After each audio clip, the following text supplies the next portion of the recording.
round of interruptions around the table, and then we'll figure out who's online. So Brandon, I'll just start with you to get us going. Hi, everyone, I'm Brandon Chambers with the Consensus Building Institute, working with Pat, who's the facilitator. Dean Kelly Sparrow, EPA.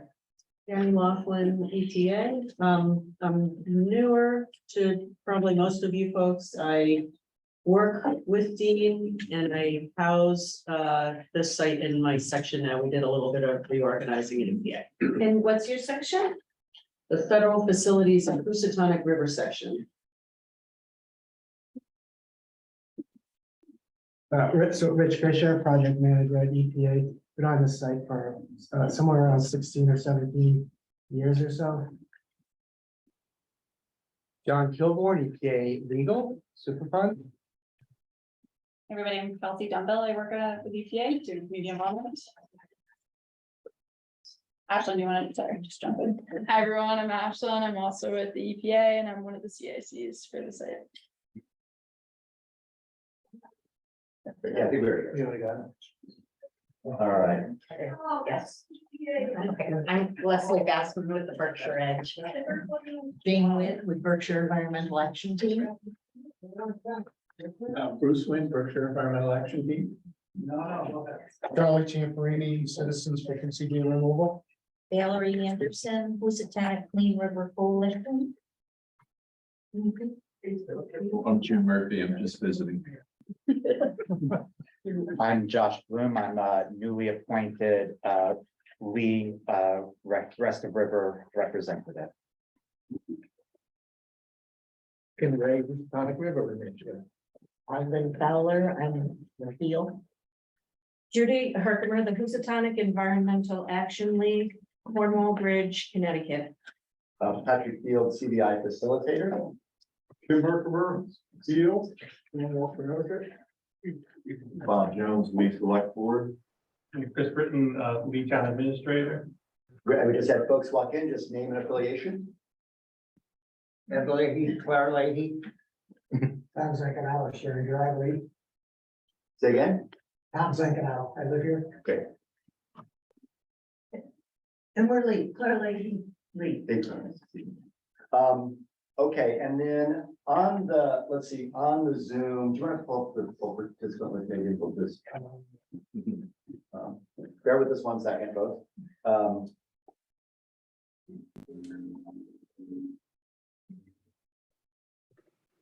Okay, so I'll just go down just so we can do it. Josh, want to introduce yourself?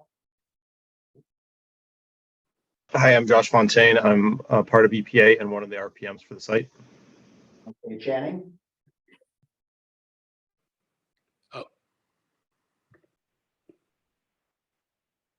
Channing Gibson? Channing Gibson. Great. John Ziegler? Good evening, John Ziegler, Mass DEP. Great. Sean? Sean Renier, a member of the Lee Select Board. Alexander? Evening, everyone. Alex Calidorsi here, RPM with EPA. Benjamin? Hi, Ben Getty, Mass DEP. Great. Carol?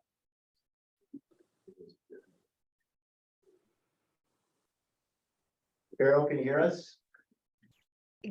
Carol might have. Here. Sorry, I'm here. This is Carol Papp, Connecticut DEP. Okay, great. Tim? Hi, Tim Conway, EPA Legal Office. Chris? Hi, Chris Smith here with EPA, one of the project managers. And Chris Gongora? Good evening, everyone. Chris Gongora, Regional Director for Senator Warren. Kevin Chittenden? Good evening, Kevin Chittenden, representing the Berkshire Scenic Railway Museum in Lenox. Lauren? Lauren Gaherty from Berkshire Regional Planning. Great. Matt Devine? Hey, good evening, everybody. Matt Devine, new fisheries biologist with the State of Connecticut Fisheries Division. Melissa Provencher? Melissa Provencher, Berkshire Regional Planning Commission. But you also can correct my terrible pronunciation. Nancy Cohen. Hi, it's Nancy Cohen, New England Public Media. Great. Sage. Sage Radachowski, HRI and Stop the Dumps. Thanks, Sage. Scott Campbell.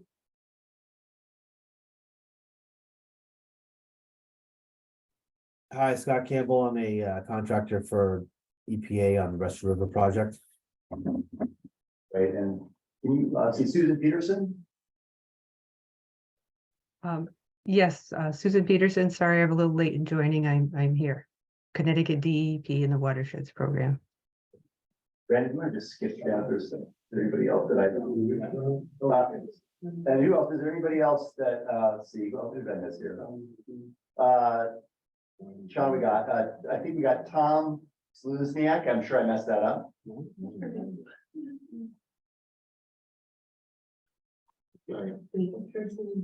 Tracy, I know. Okay, and Tracy, are you there, Tracy? I'm here from Connecticut Deep. Great. Is there anybody else that I missed? Okay, great. Folks online, Sage, can you hear us okay? Can you hear us? Good before. Hey, Susan Peterson, how do we sound here? Yeah, everybody sounds good to me. Yep, Okay. sound good to me. All right, Yeah, good. sounds good to me. Susan Peterson here. Great, thank you. So we'll try to folks in the room, if we could just keep the conversation to one person at a time for just sound quality. And if people do need to kind of chat offline, totally fine, just go out into the lobby just for sound quality. So what we'll want to do is, let's see, and we have one new person who just came. Do you mind introducing yourself? Oh, yes, Rufia. Great, and affiliation, resident? I'm a resident. Okay, excellent, thank you. Okay. Typically, I want to check with the CCC. Typically, we have CCC members sit at the table here, and we have members of the public sit at the chairs outside. But CCC, this is up to you how you want to handle the table tonight. So, what's your preference for how we do that? It's fine. Well, sit where they are. Okay, very good. As long as we follow the rules of, us get the talk first. Right. And typically, the way we handle comment is the CCC. We have a presentation or whatever. CCC has a discussion, they can raise their placards, and after that, we go to during each part of the agenda, we go to the public for comment, and then we can turn to those folks who are not members. Yeah, we're just doing introductions. Welcome, and want to say your name and any affiliation. And I was over the town. Great, and thank you. Great. Dave Gibbs, Housatonic Initiative. Hey, Dave, thanks for coming. And Dave, I think your placard there somewhere. All right. Okay, so here's our plan for tonight. In a second, I'm going to turn it over to, when we go through just a slide or two, then we're going to turn it over to Tim for an update from the tag grant recipients. Connecticut's going to do a brief update on their advisory signs for consumption of fish and other things. And we're going to have a longer presentation at a Connecticut subcommittee meeting soon after. We're going to hear an update on the other part of the site upriver at Pittsfield. So that'll be from EPA. We'll ask that to be kept right to time so we can get direct to river. Then we're going to hear an overview of the cleanup of West River and then dive into more details on the upland disposal facility or UDF.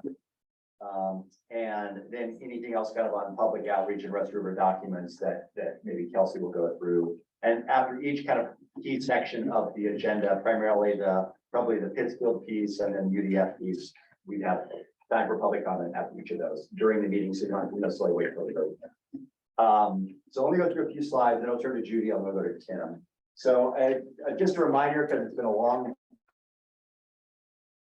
time since we've been together. Just want to remind folks that the purpose of the CCC is outlined, they can maybe way back in the consent decree. To serve as a vehicle for community involvement, a mechanism to ensure all parties of negotiated agreement are able to honor their commitments, to enable diverse interests in the region to communicate and provide input and structured feedback. So this is as proposed in 1998. So as you all know, it's been a while. Next slide. So this is just a reminder of kind of what this forum is and isn't. It's not a negotiating forum, but it is for community input and information exchange. It's open to the public and the press, obviously. And meetings will be facilitated and meeting highlights will be drafted on a meeting summary, which will, we can describe as needed. And that's kind of our approach to kind of what the meeting is and isn't. Next slide. Thanks, Brandon, for this one now. And then kind of role and responsibilities of members. People try to attend all the meetings that they can, bring concerns and issues to the table. Except that everybody has, there are a range of views in the community, is a large group with lots of different constituencies and interests. So we kind of respect and let everyone who has a view speak their voice as they need to. And then generally kind of the way we try to, the informal agreement or ground rules among the CCC has been in terms of how people work together is maintain and act with respect, treating every individual, including those you disagree with, and there's plenty of that. Give people the benefit of the doubt. Don't start with the presumption of negative motives, avoid accusations, and consistent with the way one wants to be treated. So these are just a reminder of quite long-standing CCC norms. So that I think that's it. Anything else? So I think that's the last slide here. Is that right? Is there anything else? Okay. So Judy, over to you first and over to Tim. I'll defer to Tim first. I just want to bring up what HRI is up to right now. We feel that the technology thing has been kind of left in the dust, even though at one point in time we were promised that EPA would look into technology on a serious level, but we feel that has never been really accomplished. I know you guys feel differently than we do, but we definitely feel like you never kept your promise way back then. So right now, I'm just letting you know that we are going ahead full speed, as we always have with alternative technology. And we are in the process right now of Ecospheres, a new company that we've been in touch with. They will be coming up in the next week or two. We will be doing sampling on the river on fish and wildlife land, which we have permission to do now. And we will be starting a project to see how one of their 3 technologies that might be working, but they also have 2 other technologies that work also. The NASA technology based out of NASA and has a lot of success with it. And so we're bringing them to town. We also, right after that, I just got off the phone with Chris Young from Biotech.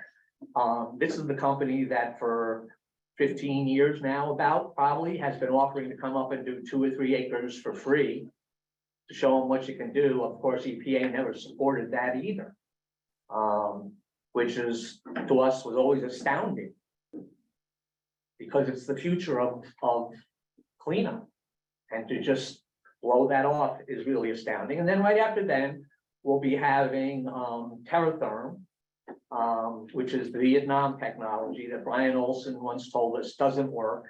Brian Olson is an EPA official, told us that it didn't work and it was a disaster. And the fact is, it's heralded not only by USA, but by another region of the EPA as being successful and one of the more successful experiences. Of course, they were not doing it on PCBs, they were doing it on dioxin, Agent Orange, which is actually probably a little harder to destroy. So what I'm just saying is we're going to be going full speed ahead with these 3 things. And I also want to bring up also another technology that HRI was responsible for bringing to the table. I guess it was 1995, where we were in a grant with Tufts University, and we held our first alternative technology conferences, and we brought in several people. And one of those technologies, I think EPA has said that they might use in it, and it's actually an activated carbon technology, and it's a technology of a fellow named Upal Ghosh, who we had come to this very first meeting in 1995. And, we were talking about them all in the 90s. And I think, am I right, guys, that somehow that technology might be being used or are you shying away from it now? Or are you going to use that technology in any way? The permit requires activated carbon. That gentleman's name you mentioned has been presenting papers on that for over 25 years. I've seen those. We do have it selected. for some of the backwaters and it reached 5 feet sediment. So yes, it is part of the remedy. There's various vendors who provide the material. He's just one person who's done a lot of research on that. So yeah, that is in the permit. Okay, that's, I guess that's really all I have to say, just to let you know that we're gonna be doing this stuff and we're not waiting for E EPA. Tim, thanks. Anything else? That's it. Okay, thank you. Judy. Yes, my question is on one of the agenda items. As you know, I approached you earlier as soon as the agenda came out. And the General Electric Building 12 and 14 complexes demolition. I would like to know if you would be able to poll the attendees and the CCC members to ascertain if we might be able to postpone this so that there's greater depth of time for people to present comments, and or having Dean put his slides and his presentation on the EPA website, because people are here to ask questions. And I appreciate that. That's great. That's two more buildings or two more contaminated buildings are coming down, but that's not why we're here tonight. So maybe I'll ask, does anybody? I'm gonna have to object to that. This CCC is set up for the entire Housatonic rest of the river site, the Pittsfield site. It's been that way for 25 years.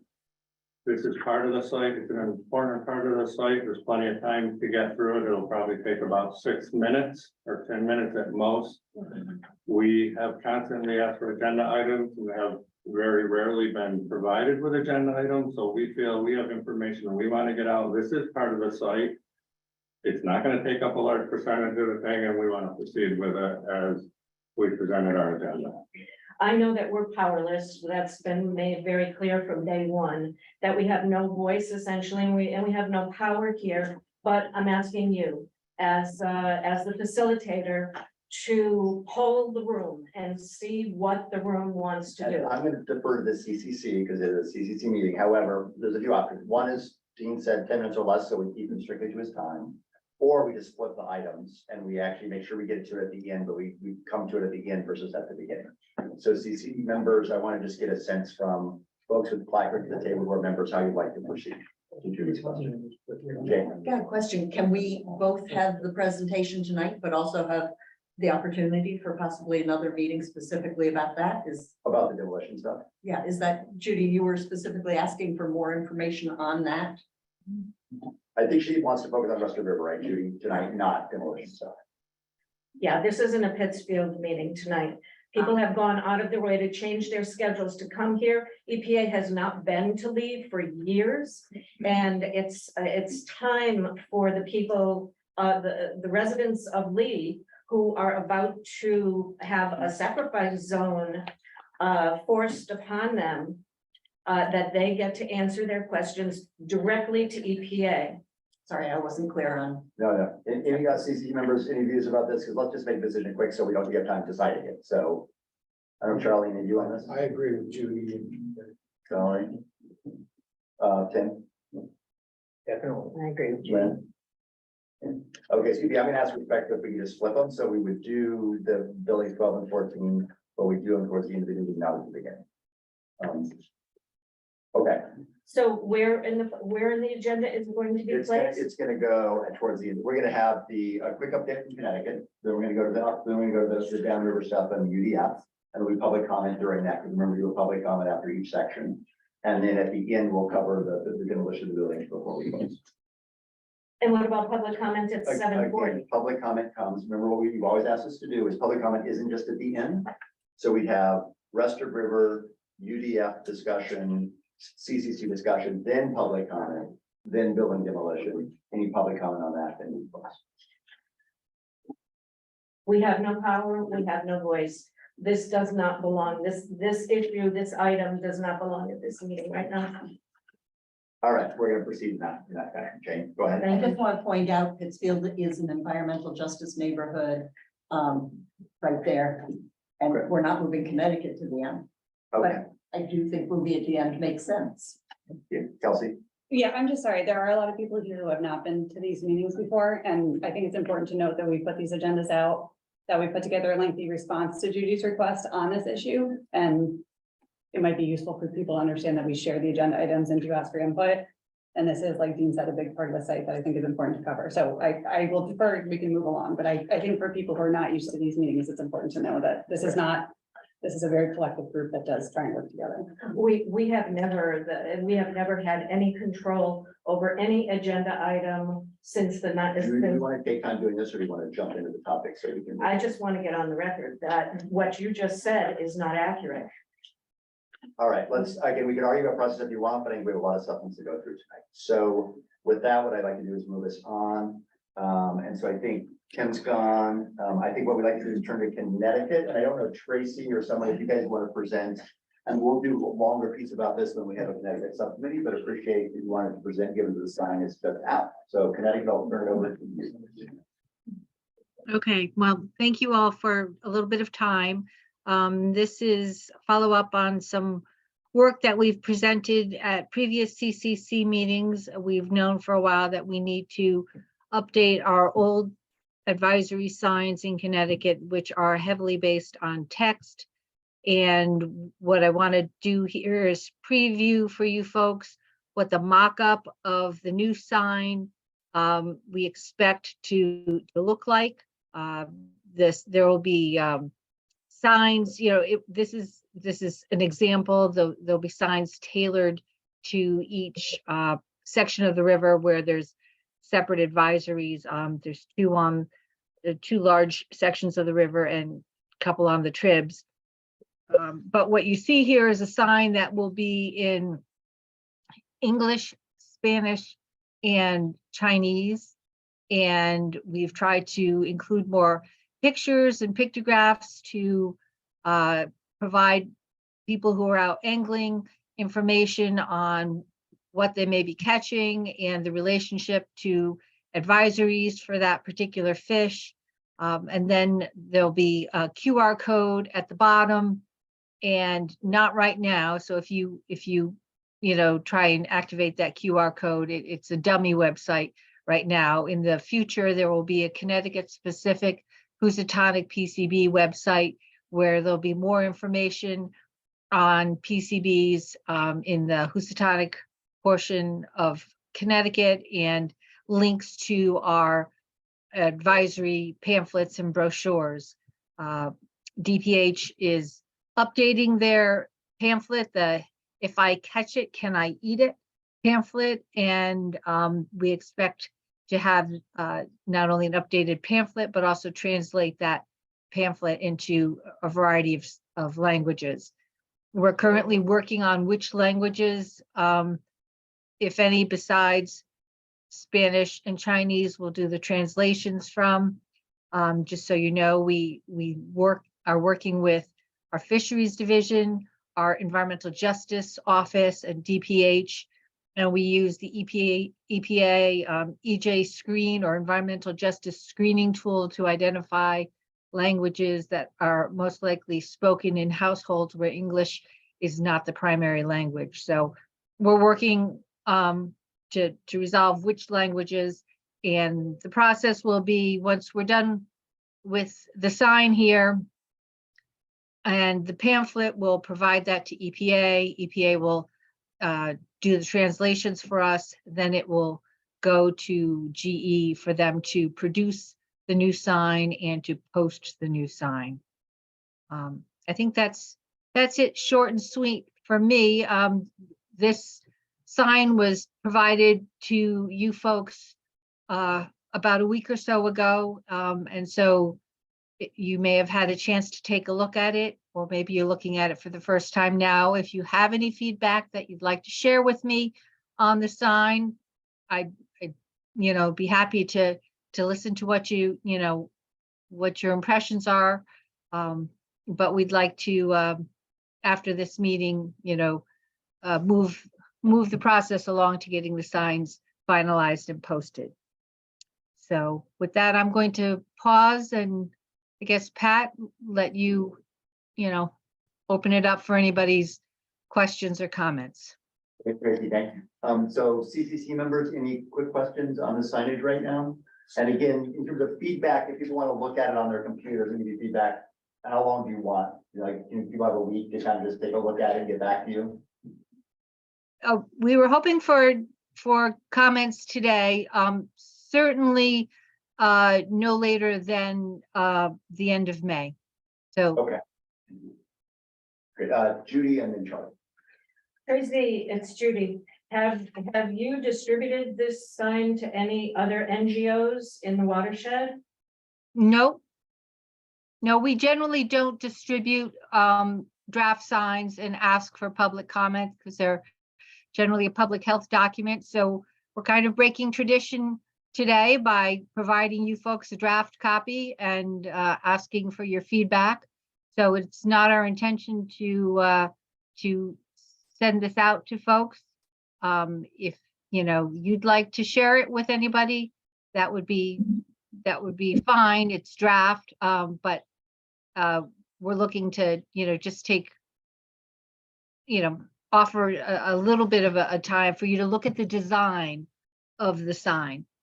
And you'll accept comments for the next 2 days, 2 days or 3 days? I said the end of next week, Judy. End of the month, which is next week. Forgive me, I didn't hear that I couldn't understand what you said for that. I just made a comment when I first saw this, that you had, that Trout is saying that if this is going to be posted on the Housatonic, that trout is now acceptable to consume. Yet the DPH says that no trout in the Housatonic should be consumed. So Yeah, don't focus on the details, focus on the design. So, this is just a mock-up. So it's not accurate to the advisory. If you look, like, the Spanish word for all the fish is the same, that's not accurate. It's just a placeholder for design. So do you like the picture of the fish? Do you like communicating with silhouettes of people and plates? Do you like the colors? That's the type of information we're interested in, not the content. Okay, so form that's up. and the actual size that you intend to print these up as? 11 by 17 to be posted at about 5-foot height wherever possible so that people can easily see it as they're fishing, and that way, if they catch a fish, they can compare it to the sign and understand what the advisory is. And you know that a hard copy, if you catch it, can you eat it, from the Department of Public Health has not been published for at least since, I don't know, since 2019, maybe? 2019. It's been published since then, Judy, but we've been working with DPH and they have a revision to that pamphlet, If I Catch It, Eat It, and it's in review with their management right now. As soon as they finalize it and we finalize the languages for translation, that pamphlet will also be translated. Just let me finish my sentence. It's regarding the hard copy pamphlet. The last time you presented, you said that no longer will hard copy pamphlets be created, that you were going completely digital. And you were only going to be using QR codes on the signage at the site along the river, and some QR codes somewhere for if I catch it, can I eat it? So they're going to be hard copies because GE is mandated to create hard copies. So that's not quite what I was saying before, Judy. What I was telling you was the fisheries brochure, that paper booklet that our fisheries division creates, that has all the fishing rules in it, and what's the trout management area, and what's the fishing, how to get licenses, and what the advisory. So the Connecticut Fishing Guide is only going to be online. The brochure for If I Catch It, Can I Eat It? Once it's translated, we will expect GE to distribute those. Thank you, Tracy. I'll call you. Thanks, Judy. Charlie, comment and we'll move on. Yeah, I had a question. You said we were gonna put these wherever we can. Do you have any idea of how many you plan on putting out there? Are you talking to local communities about? So that they can tell you where people go and fish, where they're, where they're most likely to be seen properly? Or is it just, I mean, it doesn't even say Housatonic, so is this, if I'm in a different watershed or a different water body in Connecticut, does that mean I have to obey these things? This is the advisory for the Housatonic and will be posted on the Housatonic.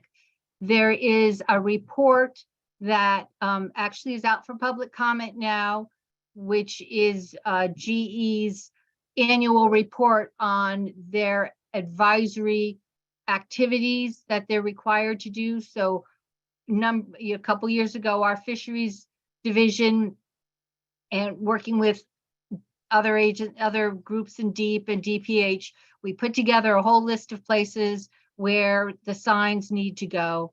And so GE has to follow those requirements for where to put the signs. We have repeatedly offered to the public for the public to identify any other locations to place signs.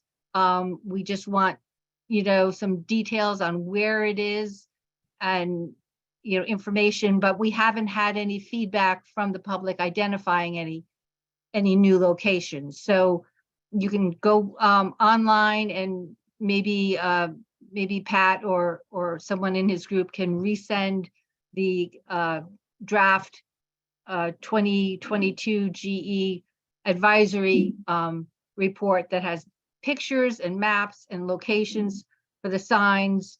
They're supposed to be what we told them. We're verifying that those are actually what we told them to do. If, as the community, you know of additional places, then please get in contact with me and we will evaluate whether we should add a new place. All right, so we will distribute that after today's meeting, and if we can't find it, we'll ask you for it. So Nancy, do you have a comment? And then I think move on to our next topic. Yeah, hi Tracy. Just a question. These three languages are not finalized, if I understood you correctly. Go ahead. No, you go ahead. We're pretty well set on Spanish and Chinese at this point. Definitely for this sign. The question is whether the brochure should be translated into anything else. If we get feedback differently, but our information right at this point is we'll reach the majority of non-English speakers in the Connecticut portion of the Housatonic water body if we have Spanish and Chinese. All right, thank you. Again, people have till May 31st, which is a week from today, leave a comment and we'll try to distribute the locations. That went around and say that Earth and chat, but something we'll make sure we forward to Connecticut DEP around the section.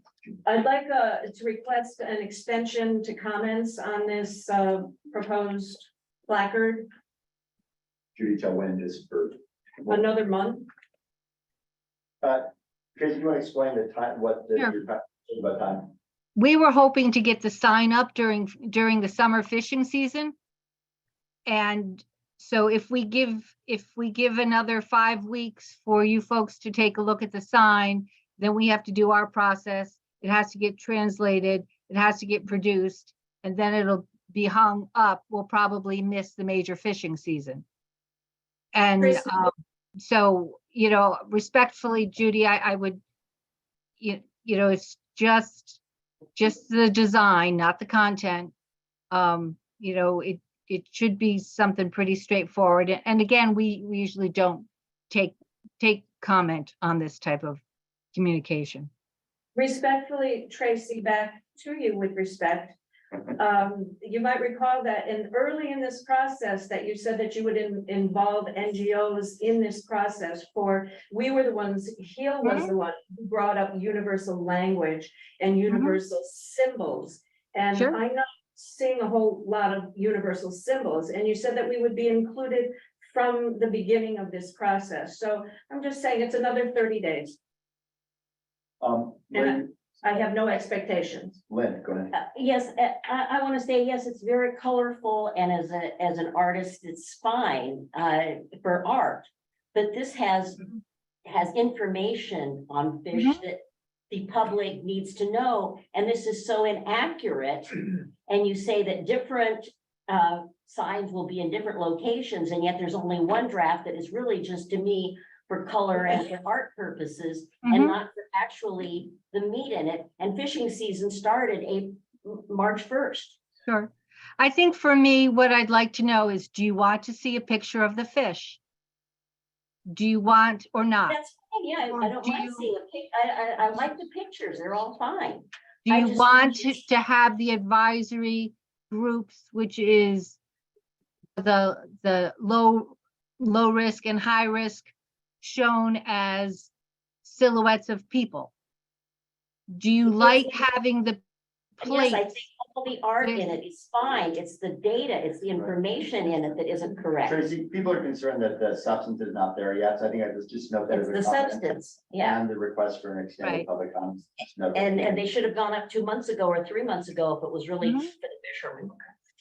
All right, thank you, everybody. Tracy, thanks for this. Appreciate that. I know that we're anxious to get to the rest of everyone, we want to maybe move there now. If folks who just came in, we do have a sign-up sheet, and we always appreciate if people would just put up, sign up about their name and the affiliation they have. Resident is fine.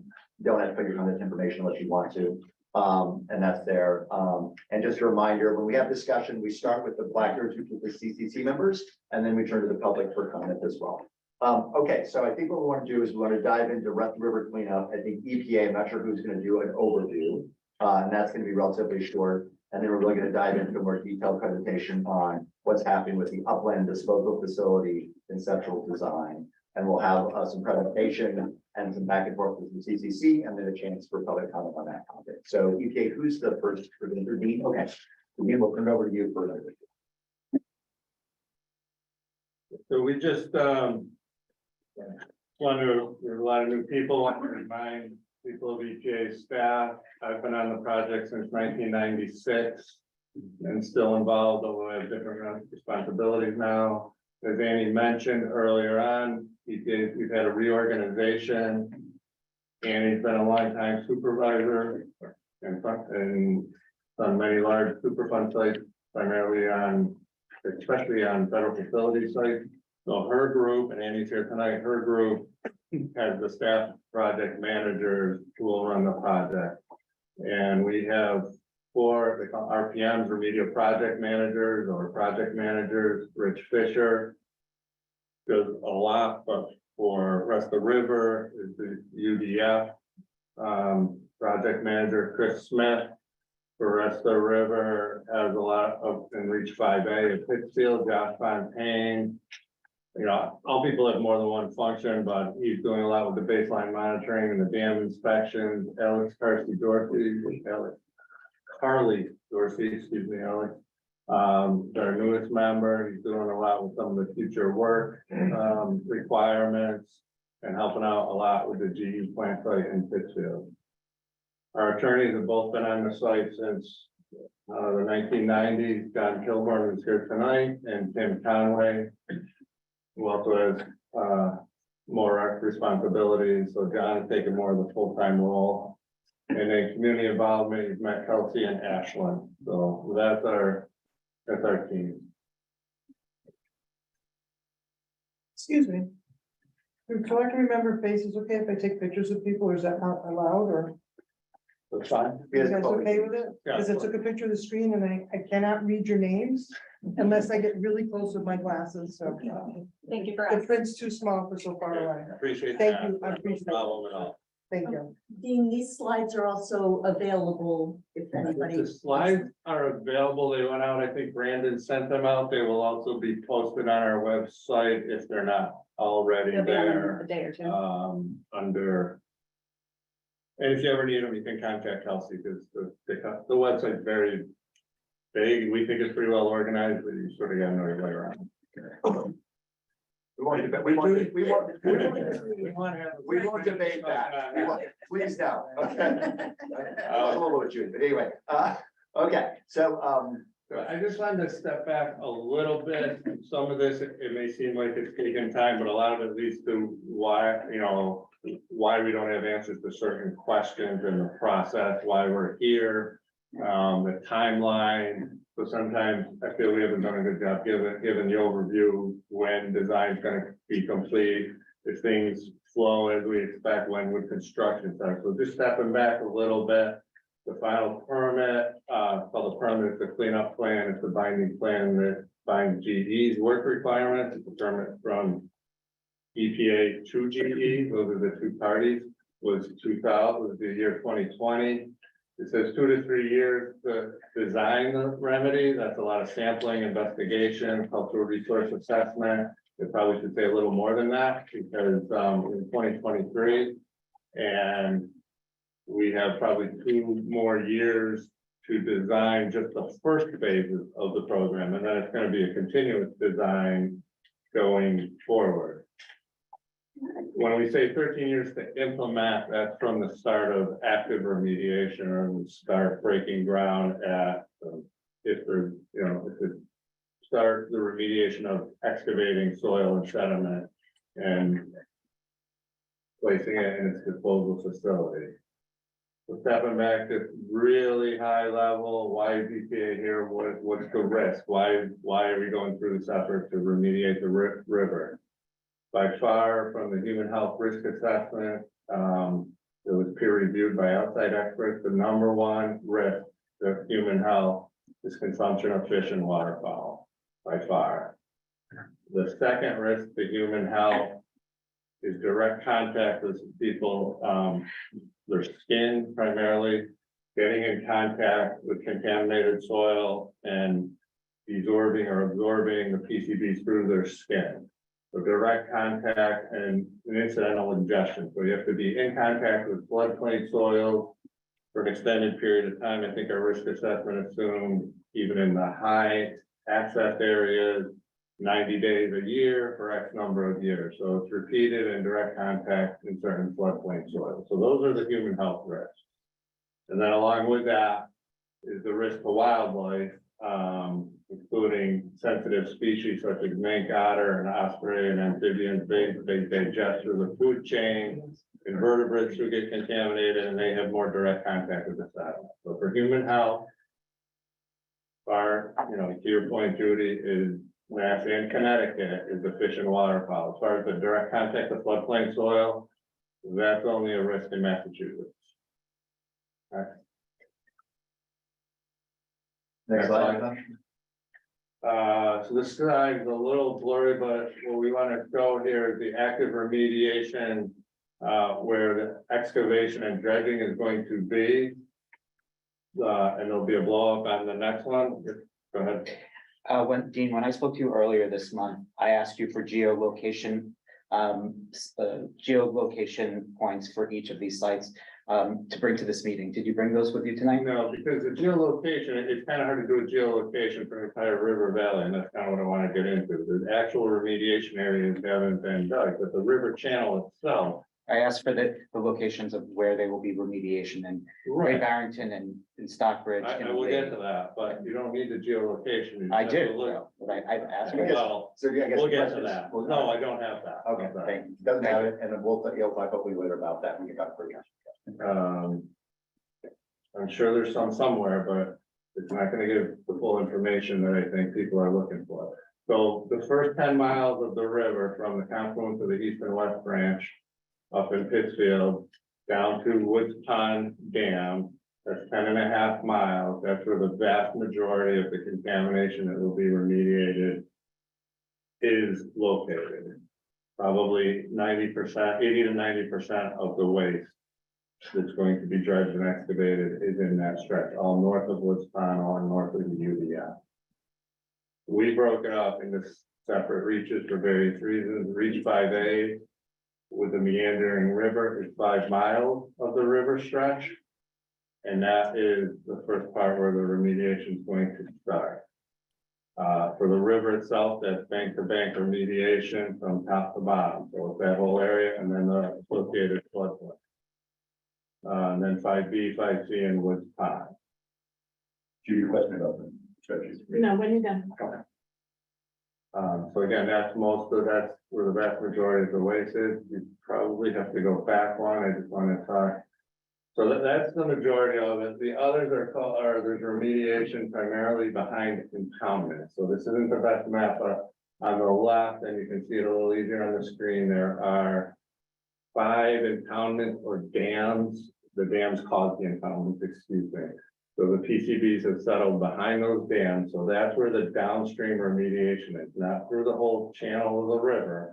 But the impoundments are behind the Columbia Mill Dam, Eagle Mill, which is more of a remnant dam, which is, you can see it from Route 20, there's still some material in the river. Glendale Dam in Stockbridge, Willow Mill is in Lee, so 3 of those are in Lee. So there's more remediation in Lee, Glendale and Stockbridge, and Rising Pond and Great Barrington. So those are the sources. Those are where the material is. Can I ask a question? Or we're waiting until after? I wanted to just get it, so Jeff, the criminal process of the PCC, I just wanted to just think, I want to ask the CC will look at it. The generally be steaming with it. Yeah. If it's just a clarifying question, just go for it. I'll shut up.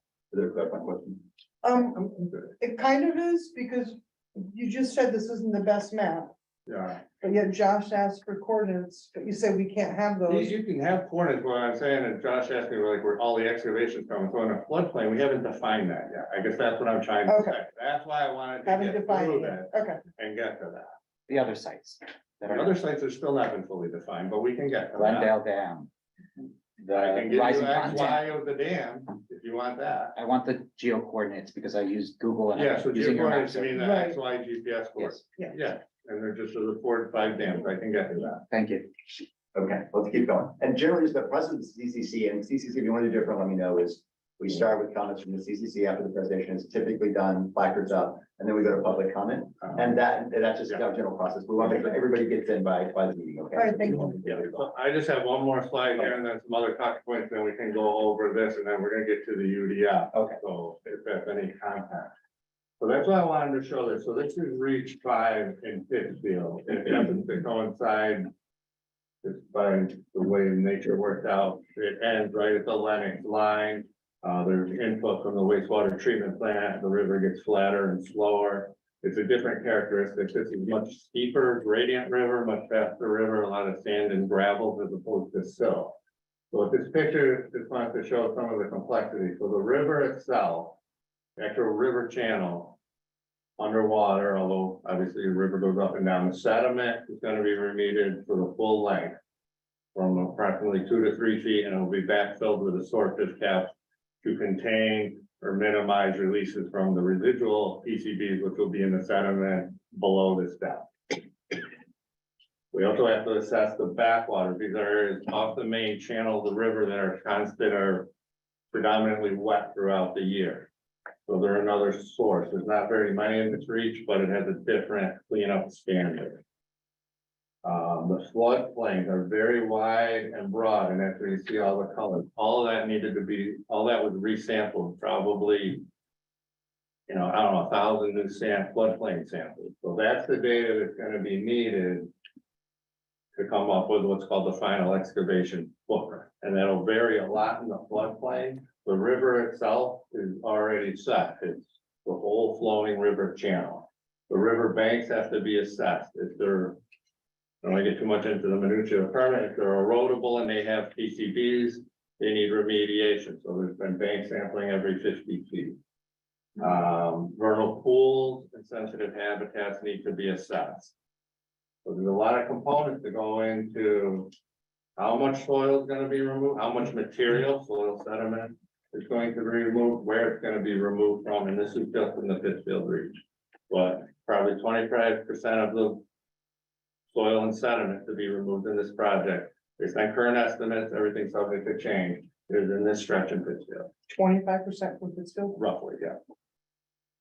And again, the numbers are gonna change based on the sampling, but I just wanna make sure they're just estimates, and that's why we're doing a lot of sampling. Roughly 25%. It gets a little harder estimating downstream because the floodplains are more of a wild card, but I think we have some rough numbers to get you in the ballpark of where material is coming So there's a lot there.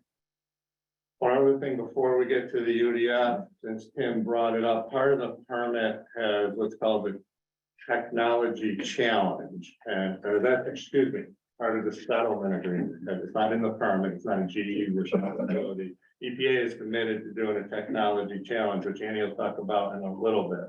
But I want to get back to why we have that. So Tim mentioned biotech, and I have to mention again that the reason Chris Young did reach out to us, we told him that in order to have an EPA approved or an EPA sanctioned study, you need to have what's called the quality assurance project plan. You need to lay out your goals. You need to specify your methods. You need to say what your goals are. You need to do a mass balance. You can't just say the PCBs went away. That's meaningless. You have to show where did they go. Chlorine's an atom. It's on the PCBs. If you're going to dechlorinate, the chlorine's going to go somewhere else. Can you repeat quality assurance? Sure. Sorry, quality assurance project plan. And a lot of times, unfortunately, we'll shorten that to QAP. Not guilty. Quality assurance project plan. So it lays it out. What method are you going to use and why it's important for the PCBs, which are a chemical that has chlorines on it.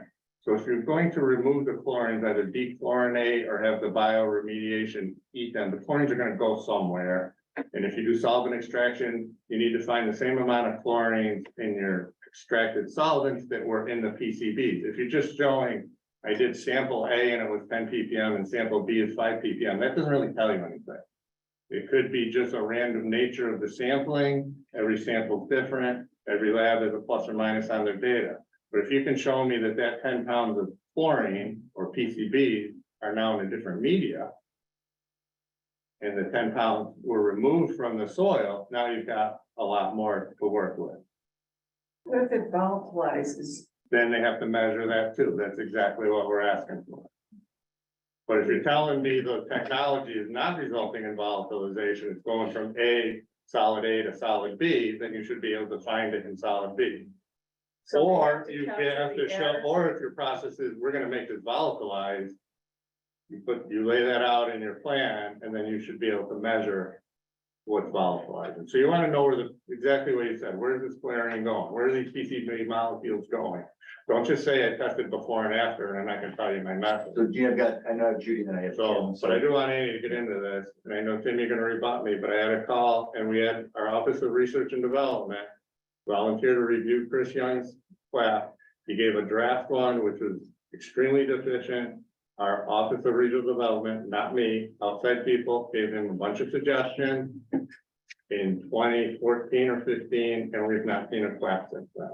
So turning it over to Annie, who's gonna help us a lot with this technology challenge. That's what we want to get. We don't want just people to come in with their sales pitch. Anybody can say, hey, treat it to zero.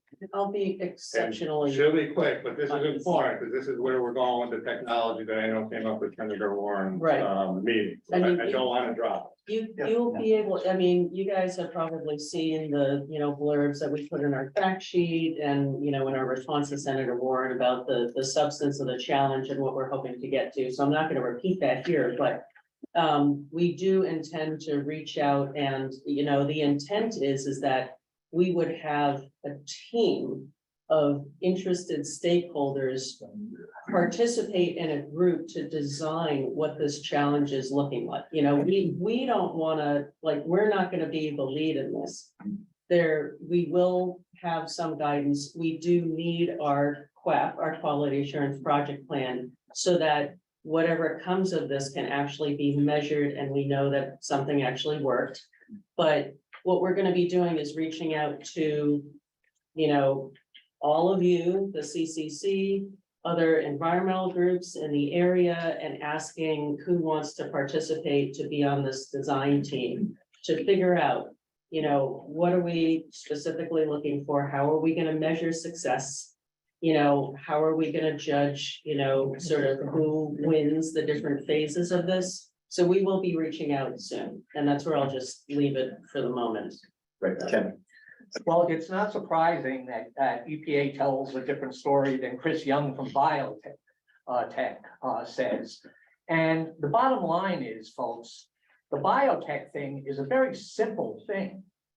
They made an offer to come in here and do a number of acres for free. And you guys wouldn't let them do it. You That's- have it's a simple- the quack. Does he have a quack?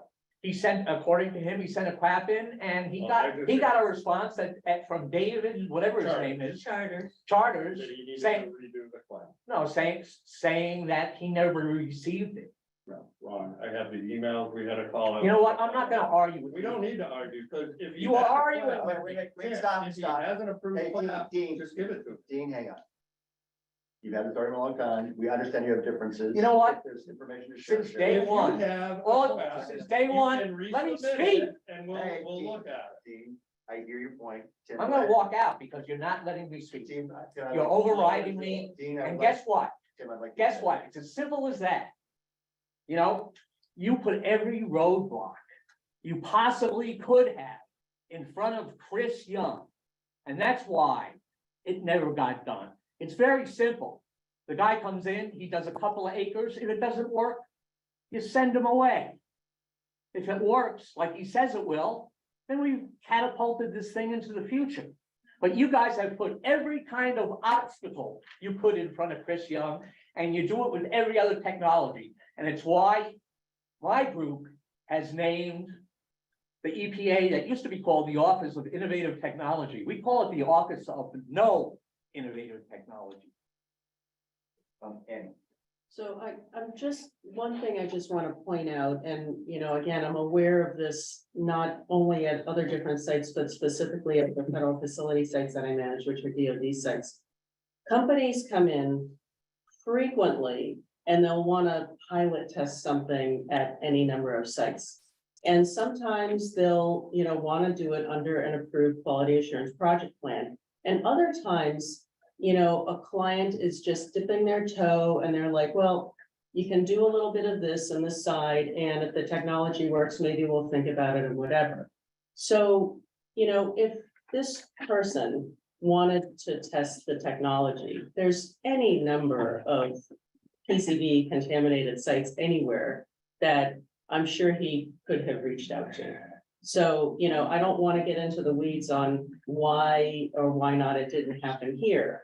And I will just say this challenge will be the opportunity for these people to come in and actually try to prove, pursuant to approved plans and a panel reviewing, that their technology works. And if it does, that's fantastic, not just for this site, but for many, many, many PCB sites all over the place. I'm gonna take you, I'll give it to him, comes here, and Julie, I know you have your placard up, are you? Yeah, no, I'll come back to it.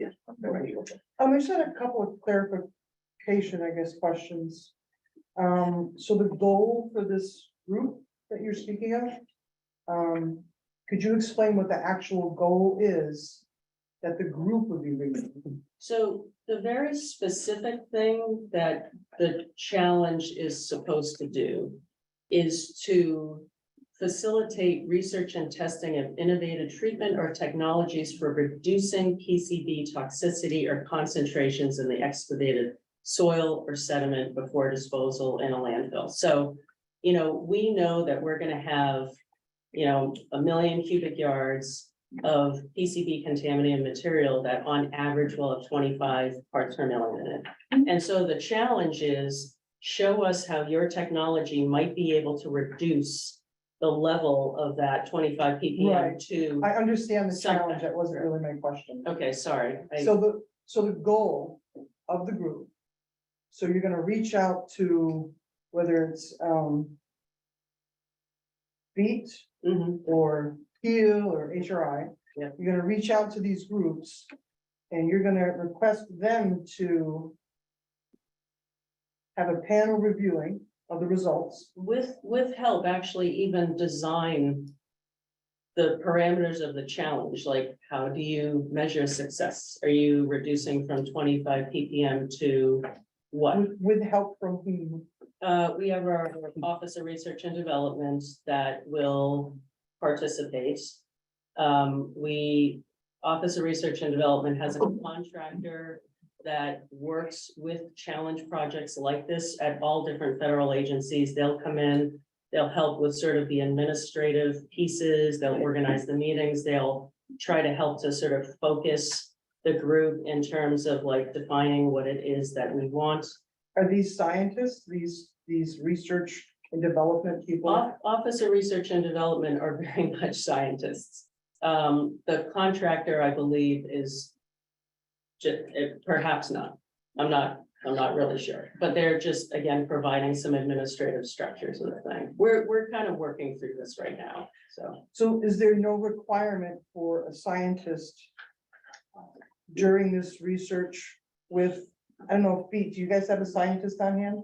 More than most of us are. Most of you are scientists that are familiar with PCBs, that scientific. No, aspect. we're more familiar with the wildlife and that effects, Right.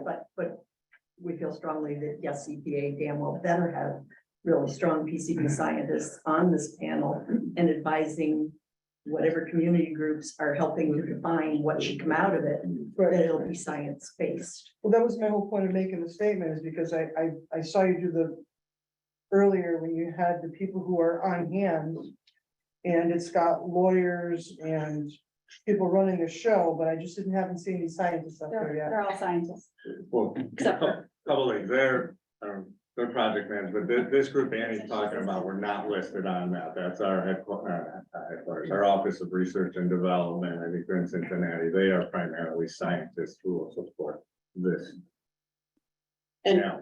right, and to be clear, we also, I mean, we're gonna ask, the town of Lee to participate. We're gonna ask all the towns if they want to participate on this panel as well. Oh, So, wonderful. Yeah. So let me just take that placard, I've got a gentleman here, and then I've got David, then I've got Charlie. Thank you. And we'll go, Josh, yeah. Josh Bloom again from Lee Rustic River representative. As Annie just mentioned, the goal of the challenge grant is to identify technology that will reduce the toxicity of material that will go into the landfill. However, in my conversations with the EPA earlier this month, it really appeared as though the challenge grant was tokenism.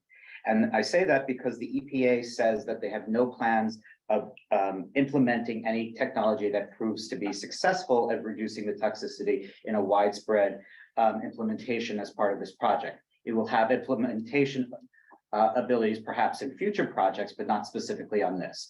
And so it's concerning that people are saying, we have technology that we want you to consider for this project, but you're not willing to consider it. And the previous threshold seemed to be that the technology wasn't eliminating the PCB risk, but it was, and so if there's technology that reduces the risk, the goal should be that the landfill should be reduced in toxicity. And so as a resident of Lee, I ask that you consider how we can use any technology that presently exists or that is in development about reducing the toxicity of material that goes into our landfill. Does the EPA recognize any existing technology or method that could be utilized to simply reduce the toxicity of even by a marginal amount prior to being transported to the UDF? There's a couple things, there's a lot there. There are technologies that work. It's more than just working. Let's talk about thermal desorption. Thermal desorption works. You can burn it down 99.99%. What do you have to do that? Go dig it up all out of the river. You gotta dig it up all out of the floodplain. You've got to put it somewhere. You gotta speak up. So there's a lot of things. Technologies work to various degrees. So I'll start with that. So it's not a pass fail. It also has to have, for our permit to meet certain criteria to be selected. So thermal desorption works. There's no question. You still have to dig it up all out of the river. You still have to dig it up all out of the floodplain. You still have to bring it somewhere. One of the comments we got was a perfect place to bring all that stuff is the UDF parcel. Not put it in the, but bring it all there. So all this million yards is still gonna have to go to one spot. Just take this one example. Or the stockpiles riverside. Or anywhere, but it's gotta go somewhere. Now, if you're gonna build a big unit, you're probably not gonna put it in 10 different places, just practically. You told me about the stockpiles last conversation. Okay, yeah, and you got stockpiles and you're gonna burn it and you have energy and you're gonna burn it. And you're still gonna probably have to backfill the river and the floodplain because you're not gonna have enough turnaround time to reuse the material. So you're gonna have at the end of the day, 1 million yards of burnt soil that no one's gonna want. Well, It's gonna be inert. So I'm just saying, these are some of the other factors you have to look at. And What do why- you do with the material at the end? I'll just leave put it it in the at that. landfill. Fine, you're right. So you still have I guess what I was trying to get across to you is these technologies don't necessarily eliminate the need for the land. No, I don't, if the landfill is less toxic, it's, So that's it's one- far better to. So put it. now, getting to that point, we have a permit with GE. And I don't want to spend the whole time on this, but this is some of the issues with the technology. GE is not obligated to do anything beyond the permit. There is a provision for adaptive management where they could do more. I just don't want to give the false impression that if we find something that reduces it from 25 to 15 ppm, pick a number, I don't know, 50 to 20 ppm, that we can mandate as a federal government that GE, you will spend $200 million to do that. I know that's a frustrating answer. No, that's token. We don't have So that. the So if you challenge want to is- call that tokenism, that's up to you. So I think, I just want to hear, what your Josh is saying is, I think it's a strong interest in Josh and maybe other folks in the lead, that if you could reduce the toxicity, even if it stays in the landfill, that's an improvement. Correct. We would, So I've got, and I'm just saying, we don't have the authority to unilateral authority. so I to think, do- and just practically, let me speak in, like, so That's just, if it turns out it was a lot cheaper or a lot faster, some combination, maybe that would entice GE. I'll leave it at that. I want to go to David and then Charlie. This technology challenge. Should you come up with something, is it gonna have to be cheaper than making a dump to use it? Good question. At this, so You the, do your challenge and Yeah. all of a sudden, oh, look, this works, but it's expensive. Mhm. Is it? Are you still gonna do a dump or are you gonna spend the money? So. That's the question. Yeah, the intent of the challenge is not to find a technology that will replace the dump. No, that's not my We question. don't. My question is, when you find one, it's not gonna replace this dump. We understand that. Down the road, you got a dump down here. You know, where you're thinking about putting a dump. Instead, we could use this brand new technology, but it's gonna cost twice as much. Which one you gonna do? so we have a few options. Like I said, we cannot unilaterally make GE do anything. I don't know, this is So- not GE, this is not anything to do with it. Well, We're talking the PRP future. leads site, so it probably won't spend its money. So our option would be, how could we get GE to do that? Or are you talking about Or, any yeah, site? are you talking- I'm talking any Oh, any site. site is a different remedy decision. They can pick Right. whatever. You know, remedy I they mean, want. but it costs more, but it takes care of everything versus having a dump. Different So- site, so- okay. Now, the dump only costs $1, this costs $5. Which one you gonna use? So we go through this kind of selection process all the time. Superfund has like very specific criteria, 9 criteria, in fact, that it looks like with, in regards to making a remedy selection. First is protection of public health and the environment. Second is compliance with laws and right applicable and relevant and appropriate. requirements. My point But is, and cost is a factor. my So- big point is. You're gonna run into the same thing on that as you did with this dump. GE's gonna say, it's too expensive to ship it out, or it's too expensive to treat it. We're not gonna do it. We- So, I don't want to get into it too much, that's a different so remedy. show it out. Every Because site, nobody, Every site every is site different. is different. Every site is different. you but know? any challenger can bring it to court, appeal it. Drag it through the mud, bring the 57 lawyers. So I I'd think say- we keep the focus on this side. But I do think that the point And I that know the other was, side. right, I think the point was made, I'm gonna go to Charlie, then I can look at another. Hang on No, a we need to second, get in. hang on a second. Please explain how. Charlie's placard was up, so I just want to be aware people are waiting. Oh, Charlie, you wanna go ahead? So when David Cash responded to Senator Warren. That's what really kind of kicked this whole thing up, because nobody had mentioned this. Before, that there was gonna be this challenge or anything, this has now been put on on the radar that you gotta do something quickly, because he said. You know, in the 2020 settlement agreement, it talks about this commitment to further technologies. But he responded to Senator Warren saying, oh, we're gonna do something about it. Now you're saying, oh, well, we gotta talk to everybody about it. you already know what you want this challenge to be. Why isn't it out there on the website now? And let people, I mean, yeah, Tim knows about companies. And we've all heard about these different companies that are out there that might have some promising results. There could be somebody working in his backyard who's going on challenge.gov every day going, oh, that's what I want to work on too. That should have been out there 2 years ago, 3 years ago, if in fact that was a commitment by the EPA. But you haven't done it. It's only because David Cass said, oh, I gotta make Senator Warren happy, that now we're talking about this and we're gonna put it together this summer. And how long is that gonna take to put together this process? Because we know that everything works at a snail's pace. So we might not see anything until 2025 before everybody agrees to what this challenge is gonna be. You already made it, and you said it great, whatever you said. I didn't write it down, but you did say this is what we want the challenge to be. Post it, put it out there now, and let these companies that are out there that could potentially provide something, maybe not for us here in Lee today, but next week when somebody else finds some problems somewhere else, get it out there. It just feels like, oh, well, we gotta assuage everybody. We gotta make it, oh, we're doing something now. But it does not feel genuine. It feels like, matter of fact, I wish David Cash was here so I could ask him the same thing. Why hasn't this been done now?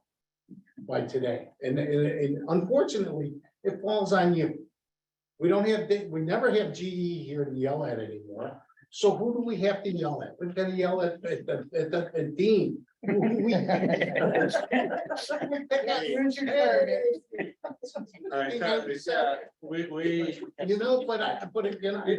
your frustration. I'm frustrated too. This is new to us. We started before David Cash wrote the letter, by the way, but we've been working on it, and yeah, we need to ramp it up. We got it, and it's not like an off-the-shelf thing that we have, so we're working our way through it. That's why we also brought in more people. And Annie, is there any timeline or milestone or commitment to the Senator or anybody else about we will have this in place by X? We committed to reaching out to starting to engage the public by the summer, or I think in the summer, early summer. It's certainly, I would say by June, like in June.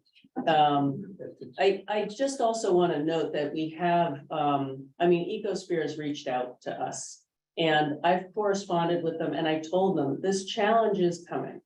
So stay in touch. We'll let you know. We can certainly let these other companies know that the challenge is out there. This is the, the opportunity. It's like, we should all let these people know, here's when the right time is for you to basically do this in a structure that might actually allow us to move forward. So there was a question, yeah, I went on where the time, so the question here online and then Jane, and then we'll move on to UDF.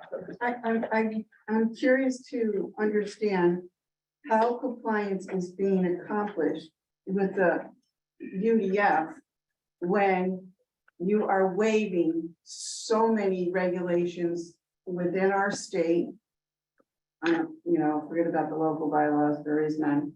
Within our state, environmentally and public health exposure, how are you, just even doing the baseline study that I'm aware of for the habitat and the vernal pools and how the water runs to the land and the monitoring and everything. How are you in compliance? Please explain how you are in compliance with the current laws. You're saying you are in compliance with the regulations and everything, but you're waiving everything. So how are you in compliance? Can we do this? Because that's a really good question. So, and we're gonna have the UDF just next. So I wonder if we can finish the technology question. Well, that's kind of like that's what she said. You were in compliance, and the only way you can do this testing is you go through this quack, whatever you want to call it. I just don't see how we're even in compliance currently when you're waiving all these laws. In particular, the one that upsets me the most, where you're in this stuff is being placed in an ACEC. And I read in GE's proposal, or in that chart, that, more than 50 parts per million were going to be placed within the dump at times. And therefore, they needed to waive the ACEC requirement. Now, I could probably pick apart each one of those waivers, but that one in particular stood out, and I was like, so that means to me that more than 50 parts per million is gonna wind up in this dump, and we all know it's gonna happen. Every one of us here knows that's gonna happen. Because you'd be delusional to think different. Because I know what contractors do when no one's looking. I would say, first of all, we've always said there's gonna be certain sediments with more than 50 ppm, so that's not new. What we're saying is on average, it's gonna be less than 50, so kind of by definition, some is gonna be above and some is gonna be below. That's always been out there. It's always been an average of less than 50. And if you even look in the permit, there's references to certain cores can be up to 100. And you're not in compliance. So I have a question for, I guess it might be for. I don't talk about the compliance, but I'm just saying, I just want to make it, no, this is really important. It's clear. The averaging what's allowed in there is under 50 on average. So I want to make that clear. And if I don't know how to make it more clear. If it's an average of 50, that means some can be above and some can be below. We estimate that on average, it'll be about 25 parts per million, but yeah, there will be certain samples that show about 50, and that associated material will go in the UDF. As far as the waiver, there was one waiver, I believe, Right, under super funded, the lawyers, and John's gonna talk about. right, so under the Superfund law, EPA has to comply with ARARs, which is an acronym for appropriate and relevant and appropriate environmental regulations. So we comply with the substance of it. And so we have a chart, a list of all the laws that we're gonna comply with, or the substance of everything we're gonna comply with. There is, however, the ability to waive compliance with certain laws. And we did that for the ACEC, the ACEC law, which a portion of which prevents certain solid waste facilities within an ACEC. And so our waiver of that was subject to public comment when we put out the proposed plan, the permit in 2020. And I don't believe we received any comments specifically on the waiver, the ARAR's waiver. And then when we issued the permit in December 2020, we explained the rationale for that waiver, which is specifically authorized by a provision of the Superfund law. How could the public make comments when we didn't even know we were gonna wind up with the dump? The request for comments. Secretly. It was not, it was in the proposed plan in June, and there's a statement of basis, there's a 40-page document, and right in there, it was for public comment. I think you even gave comments. Right. There weren't a In lot of people. 2020, I In did. 2020 in June is when it went out for public comment. We got over 400 comments. And not one was about that waiver? I don't, to my recollection, I don't think anybody. No, we have a whole full page. If you're no waiver, please comment. No, I understand. I just want to know if the concern exists. So- yeah, the concern exists. So, yeah, and that also is subject to appeal to federal court, so the judge can decide whether on the waiver, but that's the legal answer. So that's all I can tell you is what's gonna go into, I just want to be clear on what's going into you. Kelsey, I have a comment that I want to go into Communication. Jane. So I don't have a comment. I just have some people messaging me that so we have a few hands raised and then one person who, John Ziegler with Mass EPA is unable to raise his hand. So I just wanted to know. So yeah, what I'd like to do is, then I do want to make sure we get to the UDF. So what I want to do is I want to go to Jane, Nancy, Sage, and John. So John, I think, was first and then Nancy Cohen. Okay, John. Okay, good. All right. So I'm going to get to Jane first. Go ahead. Yeah. Jane, you good? Thanks. Okay, John Ziegler, go ahead. Oh, sorry. John Ziegler. Okay, yeah, sorry. Yeah, I just wanted to mention, because the biotech restorations has come up, I think in multiple meetings. And Mass DEP did have a project involving biotech restorations at the former New England log home site in Great Barrington.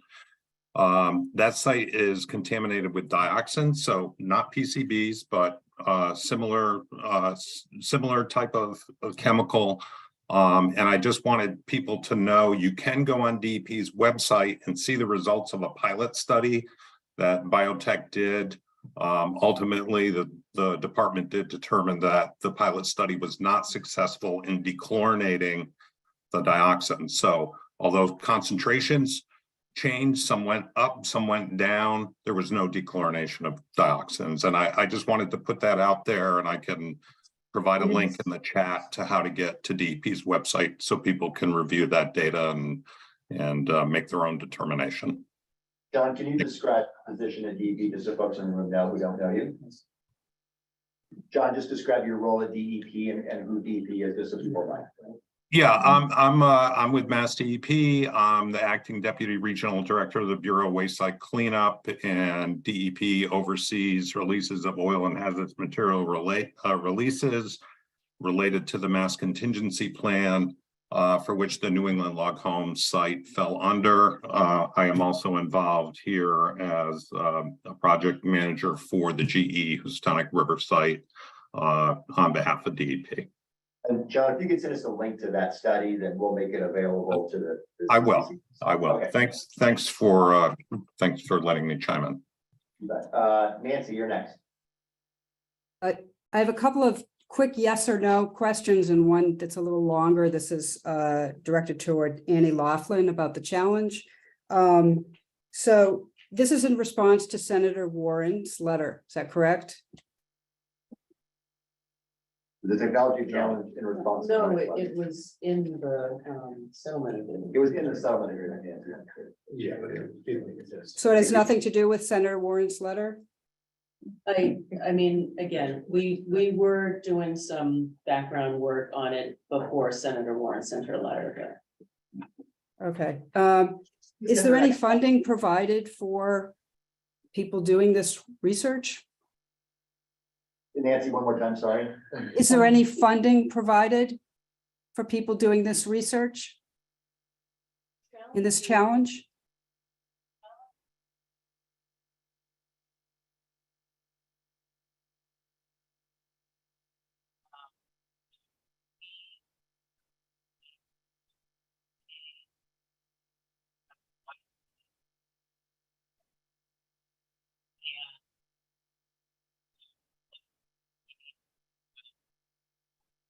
Hey, we can't hear you online, Annie. I don't know if there's a problem with the mic in the room. Seems like everyone's lost audio. Yeah. Can you hear us now? Yeah, I think we can hear you now. Maybe just set it up, Annie, try to work. So yeah, you got it. You're gonna have to repeat that, Annie. Sorry, no worries. So yes, there is usually prize money associated with challenges, and EPA does intend to fund that prize money out of its Superfund budget. Nancy, follow up to that. And Nancy, you're on mute right now. Yes. So there, just a yes or no, there's no, whatever comes of this, there's no impact on the design of the cleanup, on how the cleanup will proceed. Whatever comes out of this challenge will have no impact. Not directly. There's no guarantee, which is why we want to be clear with expectations. If there's something that can be incorporated into the remedy, there are provisions through the adaptive management or theoretically a modification that GE could fight that we could implement. So I just want to be clear with expectations. There is no, the permit is final, the remedy is selected. That's what GE has to implement. We cannot unilaterally change the remedy. Okay, one last question, which is, I'm under the understanding from what you said that you're putting this challenge out to community groups to do science. Maybe I misunderstood. So I'm sorry if it was confusing or I didn't explain it well enough. We want to bring a group of interested stakeholders together, including community members, municipal officials, etc., to come together to design what this challenge is going to look like. But then that challenge will go out, it'll get posted. There's a website where the federal government posts these challenges. And then that challenge will be open to any company that wants to come in and respond. And if you go to challenge.gov, you'll be able to see examples of current challenges that are available right now. So I want to get to Sage. I know Claire had a question, and I do want to move us to the UDF if we could. So Sage, over to you. Yeah, can you hear me? Can you hear me? Okay. I think you can hear me, but I couldn't hear you. I can hear you, Sage. Okay, good. Thank you. Okay. I want to return to Dean's explanation about thermal desorption and why it would not be a good fit in his opinion. Because this is the first time I've heard this particular explanation about it. The thing about you'd end up with 1 million yards of cooked soil that nobody wants. So we know thermal desorption works. It destroys the PCBs or it removes them. They can be destroyed. It costs more and it takes a lot of energy.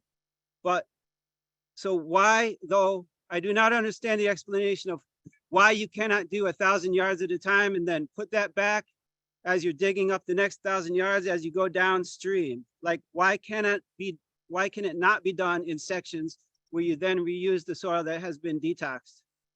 So it would have to be extremely low to put back in the sediment. As far as the floodplain, you've just rendered it completely inert as in sand. So you have no organics, you couldn't really use it as floodplain. GE did evaluate it in the feasibility study. So this was evaluated and it was not selected, and that was one of the reasons. One of the reasons was cost. There were a lot of reasons.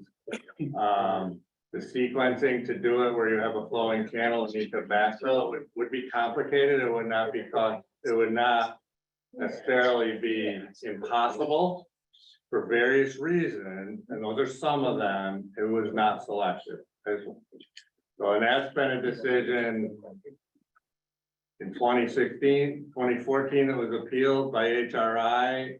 As Annie said, this permit and Superfund in general has criteria that needs to be followed. We evaluated it. We selected a remedy. We provided the rationale why we did not pick thermal desorption. We brought the EPA's Environmental Appeals Board. They upheld our decision. It's been appealed again now before the First Circuit Court with oral arguments June 6th. Our rationale's on the record. What is on the record? A rationale in every decision document we made why we selected the disposal. So you may not agree with it. The rationale is there. We followed the permit. We followed the procedures. We were upheld twice by the EAB on not selecting thermal desorption, and we're pretty sure we're going to be upheld again. Now, doesn't mean it doesn't work in concept. Sure, it works. So I'm aware of the time and we do a presentation. So I did promise Claire she could go. Then the two hands are up. Valerie and Larry, if you could hold, we'll have a presentation. We'll come back and I'll put you first in line for sure. But Claire, I kind of pointed you to allow the comment. So this is your last question, and then we'll go to the presentation and then more questions. Okay, I'm just confused about the decision that was made by the Environmental Appeals Board when you went in and GE was appealing to have it stay in state rather than all shipped out of state. And finally, the decision was in favor of GE's request because it was going to be a hybrid solution. And I can still hear the judges saying, are you considering asking your regional group, whether or not you were taking into consideration that this was going to be a hybrid with less than 25 PCBs per million going in this dump that would be local, and the rest be shipping out. And it was very specifically less than 25 PCBs. But I just have another part to that question. If you call it a question, I'm just making an observation, I guess. There was a letter that a memo, or it was an email to Ziegler, to the attorney. I believe it was the attorney or Kilfoyle. It was one that Brian Olson wrote, 121 pages defense of why they were recommending that this dump be not in this area. Why they had recommended that it was the defense that was going to be presented to the appeals board. And that exists on the EPA site. It's 121 pages with subjects about why, even saying the only reason that GE wants this, they're saying they know better than us, and also and because it's cheaper. But there's so many subjects there on every single site. And that was presented to the Environmental Appeals Board, and they totally ignored our regional EPA's justification and all the study that had been done over those years. So finally, the judges said, oh yeah, we looked at all that, but it was all oral, and we heard the oral, and the oral result from the judges was that we believe GE has a good appeal here because it's going to be a hybrid approach. And if the hybrid was going to be the in-state of less than 25, and also pumping hydrologically as much of that sludge as they could to the UDF. And that hasn't even been shown yet. Claire, could I give There's you a way to be, that it's feasible. All it's saying is it's feasible. So you want to just speak to the hybrid approach and also, I guess, the memo that you. I'm not sure that was a question, but to clarify, there were two appeals of the permit. The first permit was issued, I think, in 2014. EPA, after it did its remedy selection, and that issued it in 2014 or 2016. Maybe it was 2014 draft, and we got public comment. We issued the permit final in 2016. In that permit, that remedy selection, EPA selected all offsite disposal. Right. That's what we did. GE and 4 other entities appealed it. GE appealed practically everything in the permit. Others appealed various things. Went to the Environmental Appeals Board. They rendered a ruling, that's the right word, in 2018. They upheld EPA's position on everything except 2 things. One, I won't say insignificant, but it's not worth talking about. They remanded back and said EPA did not, China is a better word, properly justify why you selected offsite disposal. So yes, we probably, I'm sure, put a lot of briefs in explaining why we thought offsite disposal was right and GE was wrong. Brian may have wrote a 121-page memo then, I don't know the 121-page memo. Well, yeah, we defended it, came back, and I think, the second case, there was another EAB ruling, I just want to point out there were 2, and that's the second one, people might be more familiar with if they heard it. 2021. Right. Was the second EAB Environmental Appeals Board hearing ruling, and they did issue voluminous ruling in writing. So I didn't know if you meant they only had an oral one. You had an oral argument and they issued a ruling in writing that's a couple hundred pages long.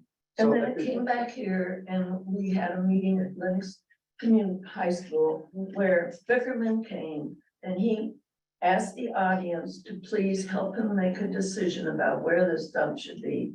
And then from that there on, we heard nothing more for 2 years Right, because it was put into private mediation. It has never gone back to the EAB since that litigation. It has never gone back. Can you go ahead?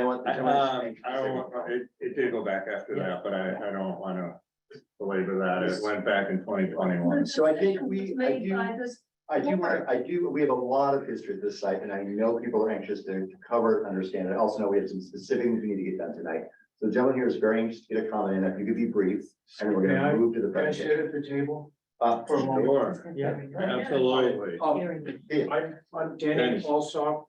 I'm very hard of hearing and I'm quite anxious this evening. So I've written a comment.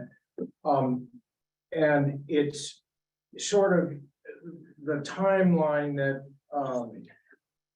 has been, Dean has referred to, is a good lead into what I want to say. So thank you for letting me say this. It's a page and a half.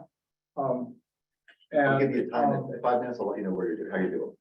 and I would like to, I would like to start by saying that, Ma'am, could you please not lean over people when you're filming? If you could please keep distance, thank you. that my involvement with the river started in 1968 in the summer when Berkshire Natural Resources was formed.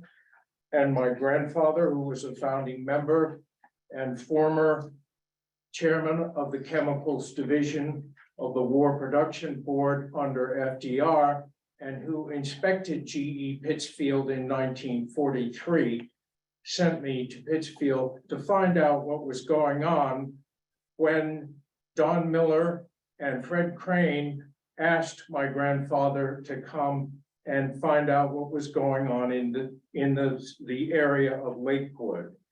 And I went to Pittsfield, and George Wislocki sent me to the 2 meetings of the Housatonic Watershed Association, which was chaired by Joan Flood. And Joan wanted to test the transformer oil, which was coming down under the Lyman Street Bridge. And 2 engineers from GE who were on her board voted no, and it was a tie vote. That was my beginning experience with this issue. And I've worked on it ever since, on and off, thanks to these people, fantastic people who have kept this subject on the grill, on hot, and not let it slip away from us. Okay, here's my statement, and you may find it out of place, but here it is. I respectfully submit that the risk-benefit analysis used to place the PCB dump-in site in Lee, Arcadis EPA 2020 study, must be reconsidered because of new information contained in the climate updated hazard mitigation plans of Lennox dated 2020 pending MEMA and FEMA review and town adoption. Stockbridge approved by FEMA March 9, 2021. Pittsfield adopted 2019, and Lee Attachment A, investigation of potential flood limits, Woods Pond Dam, EAP, Emergency Action Plan for Woods Pond Dam pending adoption. The assumptions and data is no longer valid in light of recent climate change analysis, such as that cited in the Massachusetts Climate Change Assessment, December 2022, Volume 3 Regional Reports, Berkshires and Hill Towns regions. Most urgent impacts, infrastructure sector. Quote, precipitation and hydrologic changes are projected to cause the most urgent impacts to infrastructure in this region. The Berkshires and Hill Towns region has a high risk of inland flooding when measured as a percentage of the total structure value of the region. The region is also expected to have the largest absolute annual economic impact of inland flooding in the Commonwealth by 2030. The site risk benefit analysis is also invalid, as the town hazard mitigation studies document that Berkshire County is at high risk for catastrophic hurricane, stalled tropical cell, or nor'easter-related flooding. In 2011, Hurricane Irene, as cited in the town HMPs, narrowly missed the Housatonic River Valley. If Irene had struck the upper Housatonic watershed Berkshire towns with the 2011 National Weather Service documented rainfall of 9.9 inches in 4 hours on saturated ground at Conway, Massachusetts, the Woods Pond Dam would have been at risk for dam failure by overtopping, sending the upriver contaminated material from the 1,000-acre floodplain through Lee, Stockbridge, Great Barrington, and Sheffield. The decision to place the dump in Lee is based on the assumption that the dredging and transport of PCB contaminated material will reduce the risk of exposure for the other towns along the river enough to warrant the increased risk of exposure to the people of Lee. But the GEEPA 2020 agreement places all the towns downstream at such risk to PCB transport by dam failure inundation that the proposed action becomes insignificant and no longer justifies the increased risk of exposure to the citizens of Lee. Increased risk of flooding and the secondary hazard of domino effect dam failure in the 12 dams owned and controlled by the city of Pittsfield also contribute to the dam failure scenario at Woods Pond Dam. The area south of the dam would become inundated, including the land surrounding the dump, impairing or preventing access. This would impair emergency management actions to protect the integrity of the dump, including steps to monitor and prevent slope instability, a well-cited cause of failure of upland dump sites in recent climate change predictions. Coupled with the predicted flooding is greatly increased risk of landslides. This is particularly relevant in the Pittsfield DPW action plan, which in previous flooding events in the Berkshires has led to the massive release of potential dam topping floodwaters from Pittsfield's northern dams to the Farnham Sandwash Reservoir Interconnect into Roaring Brook. The resulting deluge of Roaring Brook would advantage Pittsfield by flooding the Housatonic below the city. Roaring Brook is highly susceptible to landslides, as documented by a study by state geologist Steve Maben. I'm almost done. Landslide into a fully flooded Roaring Brook will burden the downstream floodwaters overtopping Woods Pond Dam with rocks, earth, trees, and a downstream pulse effect on the inundation of Lee. I respectfully request that the decision-making process be revisited to minimize the climate change-based exposure to towns downstream of Woods Pond Dam and the 1,000-acre floodplain containing 80% of the PCBs absorbed to sediment and accessible to transport by flooding. Thank you. Great, thank you, sir. Appreciate it. Thank you, Denny. Thank you. Remember tonight and what he said, Denny knows every inch of this watershed in both Massachusetts and Connecticut. And we have, look at what's happening today in Guam. We're having 500-year, 1,000-year events. Denny knows what he's talking about. Can you get a copy of that to whomever? And if you'd share a copy. Yeah, thank you. No, digital? We can PDF it too. It's All right. Okay. Yeah, it's fine. And it over. We can PDF it and put it in the record. Thank you. You can't hear it. So Dean, I think what I want to do with you is we do want to present on the UDF. How long is that presentation roughly? How many slides? 15. All right. EPA, I'm going to give you 15 unencumbered minutes to present. So from 7:45 to 8, it's all your time, no questions, and then we're going to take all the questions. So. You tell me at the time of the last round. Okay, do you want to have one final word? Before Thank you. I want to have. Thank you for hearing. You're very welcome. Thank you, Danny. For your thoughtful comments. Judy, last word before they present. I just want you to know that there's a lot of folks in Lee who are struggling there, and they're doing a brilliant job to try and understand everything. And, you know, I worked with heart transplant surgeons for a lot of years in transplant programs throughout the United States. And I always had to tell my surgeons when they went out to speak with the parents or with the family that they had to bring it down. They had to bring it down to the people. So your brilliance is doing the same thing. And people come to us afterwards because they ask us to define or to further articulate what you've said. So when you talk about taking sediment out of the various areas, the people don't know that what you're taking out is a small fraction of what's there, and that's based on the settlement. They don't know that we're using human health risk assessments, ecological risk assessments, that we're using modeling, and we're using fate and transports that are archaic. They don't know things like that. So I'm just asking you to be brutally honest. And it may not always be aligned with your position, but the people need to understand. You just used a term, averaging. Averaging is an ominous word when EPA uses it. And you need to hear that.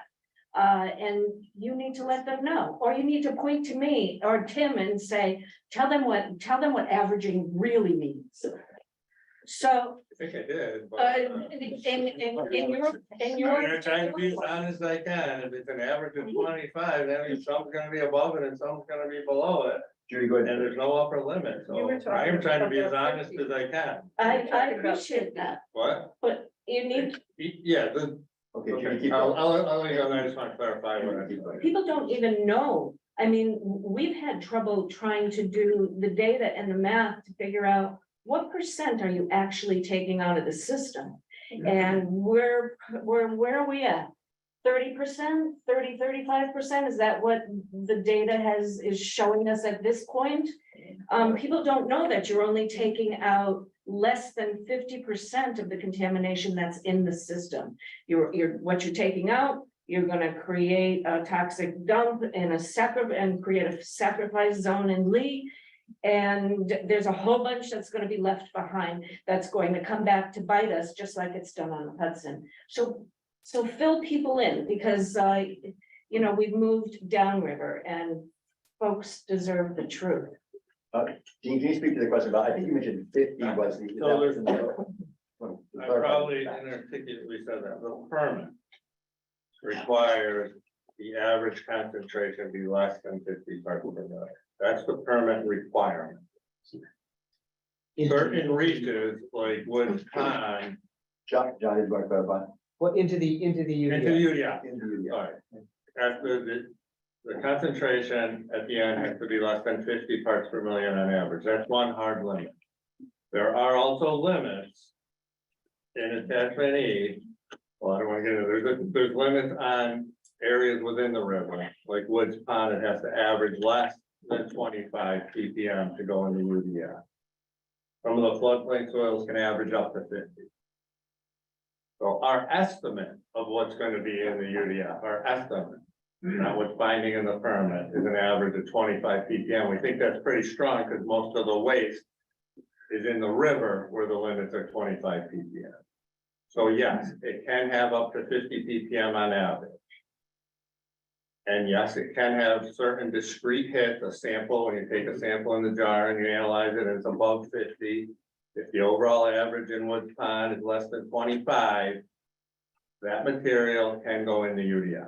Now, there's a lot of details in that, but yes, there will be certain individual samples or small aliquot or small whatever volume of soil that will have PCBs greater than 50. So let's, so what I I'm want as to do- honest as I can be. I don't know how to. How do you know it's gonna be small? No, I'm just saying, so you base it on the sampling. It's not gonna be perfect, but if you're gonna say, did you ever have, is there anything above 50? Okay, Be totally honest. I want us to stop now. I want the presentation to go if we need to get it done. So EPA, I will come to your question after the 15. So, John, that's okay. So right now, EPA, want to go, you got 15 minutes. Rich has got 15 minutes. 10 slides. 10 slides, Rich, you got 15. And so at about 3 after, I'm going to stop where we are. We're going to take questions. So this is your time for 15. Okay. All right. So I'm gonna talk about Jeannie's submittals. Rich. So, Louder. sorry. Rich, actually, if you can, it might be helpful to stand up. Okay, sure. So I'm Rich Fisher. I'm one of the project managers GE site. My purview involves oversight of GE's design and implementation of the UDF. So, and I'm here to talk about two of the submittals, which the last time we spoke, we had just received them and had to have really an opportunity to go through them. Since then we have, and those two submittals are the conceptual design plan and the interim pre-design investigation data summary report. They kind of go, as a pair, but they were both submitted in December of last year. Public input was open until February, and EPA conditionally approved them both of these submittals with conditions in April. So the conceptual design includes the general layout of the UDF, descriptions of the liner and cap system, descriptions of the liner and cap systems. The interim PDI data summary, that includes basically the data collection results that are supporting the ongoing UDF design effort.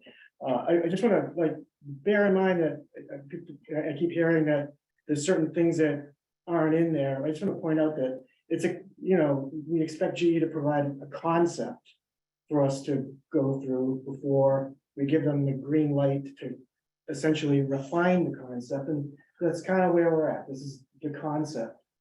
Anyhow, so this is, for all those who here, probably none that aren't sure where it is, it basically shows you the location of it. I believe it's basically off to the east there of Crystal Street or Crystal Ave, is the main road that goes up there. Just south of Woods Pond, on the Lennoxdale Lee border. Next, yeah. So first I'll talk about the what's in the UDF, the PDI data report. So there's site background, historical data summary, and basically data collection that was involved in the process, involved habitat assessment, geotechnical investigation, soil analytical data was presented, groundwater elevations, and groundwater analytical data, and a cultural resource assessment. Josh? Next. Josh, next slide. Josh. Next slide. Oh, this Oh, is- there we go. Sorry. So here's just a couple bullet points of what I call points of interest that would have been in the PDI report. So, of interest was the groundwater quality, finding PFAS in the groundwater. Right, I'll explain that. I never get it right, perfluoropolymer. Per and polyfluoral alkyl substances. Typically from firefighting foam is one of the main sources. There's a lot of sources. It's like a new contaminant that a lot of people are concerned with. But So there is technology to decommission that now, right? That's So out of, from the drinking water, for example, you can use carbon filters, you can use this ion exchange resin, but PFAS substances are very, they really don't degrade at all. So that makes them very, very hard to deal with, and they're quite ubiquitous. You find them in many things that you use every day in your home and in articles of clothing and dental floss and Teflon pans and stuff like that. It's Raincoats, Gore-Tex. yeah. All right. The list is endless. Yeah. So, yeah, I apologize for that. It's been something that's in the news a lot lately, so I just made the assumption. And thank you, Danny, for being able to say it for me, because you never get it right. Anyway, so, that was sort of a thing of interest that we found. Actually, the highest levels were found in the upgradient off of the UDF area. Anyhow, the habitat assessment, wetlands were delineated, one vernal pool was identified. No federal or state listed plants or wildlife species were identified. The quarry pond that's at the bottom of basically the perimeter of the UDF footprint is been identified as state regulated and will likely require some mitigation if impacted by the design. The cultural resources assessment, no artifacts or significant cultural resources were identified. Next. So the conceptual design plan, things that were in that, or basically the performance standards that the UDF has to be designed to meet. A design summary that included, the perimeter berm and baseliner system, with basically the liner at the bottom and the berm around the edges. The final cover system that would go over the top, leachate management, system was discussed, which, basically where you collect all the leachate that's coming down. In Can you surface. explain what leachate is? for Oh, some sorry, people? yep. So basically, any landfill has leachate typically, but one that is involved, removing sediment is certainly gonna have it. Basically, it's all the moisture that's in the material that you removed. They will do dewatering, at some point before it's actually consolidated in there, but you can't get all the water out. So over time, the water that's still in there, the moisture will sink to the bottom. So where does that leachate go? Well, we're gonna get to that. Okay. Yeah, again, quick, my question's good. Let's keep going. Yeah. So, there's mention of, operations and support areas and measures to address habitat impacts and closure and post-closure activities. And, frankly, it was thin on a few of those items, and we expect it to not be so thin when we get, additional submittals. So, points of interest in the conceptual design plan, the footprint is estimated, and again, this is all preliminary. Things will get refined as more data comes in.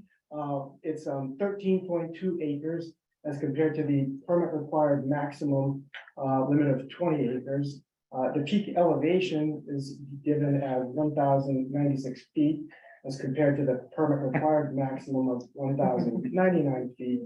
And the preliminary distance above the highest groundwater level is about 20 feet as compared to the permit requirement of 15 feet. And again, I want to reiterate that this is all at the conceptual stage and, Rich, can I just say something? When you said 1,000 feet, it's not 1,000 foot high. Oh, sorry. Landfill, that's feet above mean sea level. Sorry. The Sorry, that's, elevation in that, I'm not saying it's small, but it's not 1,000 feet high. So the elevation in that area, I'll probably get it wrong, it's maybe 950 to 1,000, it's very undulating. So it's still high, but it's not 1,096 feet high. I'd like to recommend that you try to. Through the base to base, yeah, so we need to do that next time. It's a good clarification to put in there. Problem with engineers, right? So how many feet is it? That's what you wanna know. Right. Yeah. What's the differential between? I would have Yeah. to look back, but the only reason I'm hesitating a little, if you've been out there, which I think a lot of you have, it's very hilly, hummocky, there's some peaks if you look at the Tobo.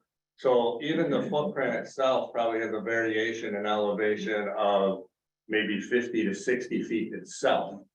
But I don't wanna say, because I'll mess it up, but we can get, how about we get you the information? Thank you. Otherwise, I'm taking it off the top of my head. Good, all right, keep going. Yeah, I was a little unnecessarily misleading and alarming. Anyhow, the final cover system, which is the cap over the top, that includes stormwater runoff controls, 2 low permeability layers, a drainage layer, which actually would be above the low permeability layer, and vegetated topsoil. So if you kind of flip those bullets up the other way, that would be kind of the order of them. The baseliner system, basically the liner on the bottom, which would be welded to the cap, so it's all fully encapsulated, consists of basically five low permeability layers, interspersed with drainage layers. So basically a place for the leachate to escape to, if you will, through the drainage layers, as opposed to trying to work its way through the liners. And basically those drainage layers are part of the leachate management system. And then there's a groundwater monitoring program that will be in place to ensure it's all effective. So leachate management does not mean leachate treatment. So contaminated leachate is going to go back into the ground. Is that what you're saying? No, that's not what I'm saying. Where's at the all. leachate going to go? Well, if we can continue. Yeah, take this and then I think that question is gonna be more than one person. Sure, yeah. So here's basically like a schematic of how this all looks. And you could, if you could see those, I think it would be, okay, this is. Hey, Josh, can you go to the next slide first and then we'll come back to this one? Thank you. So this here is that baseliner system that I was talking about. So, if you could see at the very top is basically where the contaminated material would be. The next layer is, it's called aggregated fill. It's basically an operations layer where like vehicles and things, equipment can be on top of. And then below that, you have basically the drainage layer. Well, the first of them, and it's basically like we don't have the spec sheet for it, but picture like a pebbly, rock type of material that can support load, but the leachate can it's sloped, so it'll basically flow. And then there's a below that is like kind of like a fabric sort of material, I can't really think of the name of it, but geotextile. Like there, yeah, but basically, Like silk fence. yeah, so that also facilitates the flow of water, it's sloped. And then below that, you have the first and the second low permeability liners. It's a HDPE liner, and then under that is a geosynthetic clay liner. So leachate that's coming down, I mean, it's not gonna wanna try to work its way through the HDPE in the geosynthetic clay when it has somewhere else it can go easier, which is basically flowing downhill through the drainage layer. If something gets through, then there's basically another drainage layer that frankly also operates as as a leak detection system. So if something ends up in the second level of drainage, something is, potentially amiss in the upper one, or frankly, you didn't know how amiss it is. You can get a sense of the scale of any issue that may. So the question is, so this stuff is going like this, it's going where?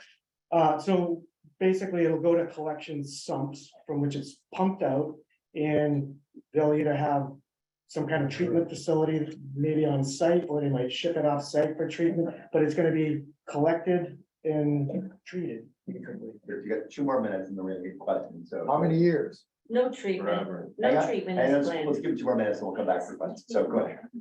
And this basically gives you like the overall view of what I'm talking about. You see the cap, the dewatered material in the middle, the drainage layers. You can see on the bottom, on the far right, sumps. You can see where the slope. So the leachate drains down to and then gets pumped up and then collected, and then will either be, they might, they haven't really elaborated yet, but whether there's gonna be a treatment facility right there, or whether they're gonna ship it off site for treatment. Next. So upcoming submittals and activity, they will be out installing a fence starting in probably June. So, see some activity out there, maybe remove a debris pile here and there, or whatever, just to get the fence through. Final PDI report, we expect in August to September. With that, they're going to have their proposal for the methodology of establishing what the high seasonal groundwater elevation as a manner of extrapolating beyond the sort of the window of data that they've been collecting. Then after that, the final design is expected late, basically the end of this year, the beginning of next year, which of course, the public input subject to EPA approval. Next, is that it? If no one has any questions. So I'm gonna go in order, Valerie. Clarify after that, so. Which clarification, Valerie gets to go first. Yeah, with Taylor. My hand was up. Okay, you're good. Right, no, Oh, but the question on the height, so looking back at a map that we have. The current elevation in that area is about between 985 and 1050. So there's about a 65-foot variation across these 20 acres. This is back on the 20-acre footprint. So using that and going to 1100 rounding off. The height, like I said, the existing ground varies. So if you measure from the high point, it would be up an additional 50 feet. You measure from the low point in the 980s, it's up 120 feet. So there is no like one answer how much higher. So say the range one more time. 50 to about 120. Okay, thank you. All right, Sage, you had your hand up. Did you have a comment? Then we go to Josh after that. Sage, did you have a comment? Well, Okay, Josh, you're up next. How and where will the highly toxic material be separated from the lower levels of toxic material outside of the floodplains? I want to defer Yeah. to Dean on that because it's a bigger picture. The segregation will be done based on sampling in situ or in place. What does in situ or, sorry? What does in situ mean? In place. So in the floodplain, they just. I said outside the Outside floodplain. So in Woods Pond, for example. We will do a series of borings to collect data. I think they're gonna hopefully start that this summer. It will evaluate the data. They'll determine which areas, if any, need to be segregated based on the data they've collected in the pond. That data, then that will be hydraulically pumped or excavated or removed separately and put into one area, area A. The remainder will then be pumped up into for ultimate disposal in the landfill. So the key point there is it's not gonna be resampled once it gets removed from where it is. It's all gonna be based on pre-excavation, pre-dredging sampling. Averages. Averages, absolutely averages. Right. Every answer has average in it. So I'll just promise that by that, I'm not being sarcastic, but it's average.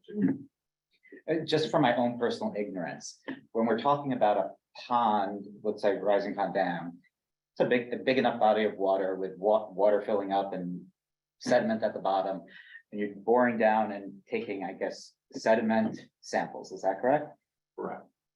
And then when you're saying that you're then going to say, if this sample here was high and the sample over here was low, you're gonna somehow excavate out the dirt from just over this, you're gonna, sort of like the floodplain, you're gonna basically virtually grid it out and then that Yeah, would be you it? would probably bisect between them. If you had a simple system, it'd be the midpoint of the 2 points. And how effective is that in any part of the waterway because there's water flowing and it's just, Nothing. it's water? It's water, nothing perfect, you're right. It's gonna be, it's based on the best data you have. And is there any testing of the level of PCBs at the UDF No. to be, why? Because that's what's gonna go in there and a lot of. Can we it's ask for gonna that? get- Well, what's gonna happen is it's all gonna be blended and average, we say averaging, I don't like averaging, but once you put in a hydraulic pump, it's like a hose. Once you mix it all together, it's all gonna come out homogenized. Okay, but that would be averaging. Can we get sampling averaging at the UDF? We can look at that, that's not in the permit right now, that wasn't the initial plan, we can take that back. Okay, and I have just one other question I want to ask at this point. Is there any possibility, and I'm sure the answer is going to be it's not in the permit. Is there any possibility that EPA and GE would consider lowering the threshold of what would be required to be shipped out of state? No, the permit's fine. I'm having in my long list of ones, just your name, so I can. Ann. And okay, and so you're in my list, no worries. I've got Judy next. Judy, you're next. Am I thought Ann. You know, Ann's in my list, but she's right, she's a little lower. Okay, so I'm kind of keeping order here, so go ahead, Judy. Couple of things, the amount of reports that have been open for informal public comment is the most incredible data dump that I've ever seen at this site in close to 30 years. Since the permit was put in place, I can't tell you how many documents have been released. So, you know, in the beginning, we attempted to get formal comment periods for these documents. And that was rejected by EPA. So we're now open for informal comments, but I see that you're now putting deadlines on comments. So I understand that you have to move forward and these comments come in and you take a look at them and maybe every so often incorporate something that stakeholders write. I just want to make sure that you tell the people that those documents are open all the time, that there's no hard, that's what you said before this whole process started, that there would be no hard final deadline date for comments. Not that you're ever, not that if they come in late, you're ever going to look at them or incorporate anything, but let people know the process around comment periods, informal versus So formal. the input period, first of all, the formal comment period is required in certain legal requirements, like on the permit itself. They have a formal comment period, formal public hearing. We did a formal response to comments, document responding to each comment. Then never done as far as I know after a random been selected. So we do have. Sorry, threw me off. We do have an input period where we want public input. So if we put a deadline on 60 days, just so we can keep moving, I think what I told you to do is if you get us to us, those comments to us within those 60 days, I guarantee you, we will look at those and evaluate those comments before we respond to GE. You can give us comments after that, but obviously at some point, we're gonna issue a letter to GE. And we can't always, you can't always go back to step one. So yeah, you can submit them. What we're saying is I guarantee you, we will look at them, evaluate them, post the ones on our website that we receive within whatever the input period we set is, whether it's 30 days, 60 days, or 90 days. And being on the website, can you be clear that if you submit comments in 60 days, we can consider them before we respond publicly? That's what it is. Yeah. Okay. That's why we have to have a deadline, otherwise we never know when to move forward. So yes, you can submit anytime. I can't guarantee we're gonna look at it. If we're already through our process and evaluated and are ready to give the direction. We're not gonna start over on day 90. And are you gonna consider increasing the frequency of CCC meetings? Because things are going to the pace is really going to start picking up, depending of course on what the court rules. You never know what a judge is going to do. There you go. So we'll touch on that briefly since you brought that up. The appeal to federal court is underway. All the paperwork I call it, I'm not a lawyer, they got fancy briefs. All the paperwork's gone back and forth. There's an oral argument June 6th, which is available. Audio is available. We gotta get that out if people don't know. I've already put it out, but you Great. can put it Audio out. will be available. A YouTube link. The right? YouTube link, unfortunately, the court did not specify a start time or an end time. 9:30. I was told by the court. And you can watch live, is that correct? Okay, You're watching live, or is it? you're after? hearing You're audio. hearing live. Hearing live. Gotcha. We'll also confirm our understanding at the time. Because if the oral arguments start at 9:30, we may not be the first case heard. So. 7th floor on bank. So, yeah, And Judy, towards it, we'll come back to the. and then just real quickly, the courts do not give themselves deadlines, so I've asked John probably 25 times, and I think his answer is we anticipate a ruling, whatever the word is, by the end of the calendar year. Anticipate maybe too strong a word. Hope. Good luck. Hope. Right. What does Attorney Conway say? Don't know, I asked Attorney Kilborn. All right, I'm gonna go to Jane next, and the gentleman here, and I've got Dave, Valerie, and Ann. So, Jane, you're up next. I'd like to be on there too. Okay, your name again, sorry. Yeah. The vernal pool that was found in UDF area, was it submitted for I certification? believe it has not yet been, but that's on our list of things to get you to do. Thank you. Will the leachate that comes out of there be sent to Pittsfield along with the leachate from the other dump? Knowing that there are two dumps in Pittsfield, 50 feet from a school playground, one of which is really high level contamination. And its leachate currently gets treated in Pittsfield, and then the water dumps into the Housatonic River. Right, so they don't know if they're going to do that yet or not. I believe it's a possibility, but I would point out that the water that comes out of that treatment facility is monitored greatly and meets all Clean Water Act requirements that it's supposed to. And the same would be expected if they added that as well. Jane, all set? That's awesome. Gentlemen, there, yes, sir. I just want to put something in perspective. This Dean already alluded to this to Claire, my wife. I'm Mr. Claire lady. When you're talking about the size of that thing sitting on top of that hill of sand, that's porous sand, by the way, that was used for making glass in the 1800s. And that's how porous it is. It's a very fine sand. Now, on top of that, we just heard what was said. A normal story of a house is 8 feet. And we're talking 48 feet. That's 6 stories high. Dean actually said to Claire that it'll be about 4 stories high above the ground. Well, now think about it for the people in Lennoxville that are going to look at this thing. It's probably between 4 and 6 stories high, sitting on top of this hill, staring down at a whole community. Just keep it in mind. I've got Dave next. Your sampling in the river, is it, gonna go by like a grid pattern or anything? In the Pittsfield Reach, there was specified grid every, I'll get it wrong, 25 feet, 50 feet. So yes, every 50 feet, they did center, left, right.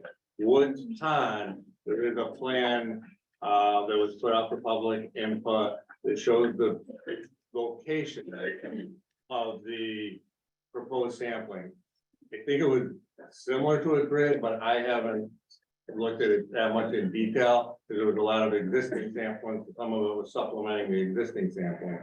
So I can't answer that directly. You know, it wasn't a perfect grid, but I think that was the intent to make sure there was coverage similar to a statistical grid. The other question is there any way we can get some names of these suppliers for these liners and textiles and things? I don't think we have that. Right now, they're defined based on specifications. In other words, what the permeability is that they have to. When they're available. What the thickness is of them. When you pick them out?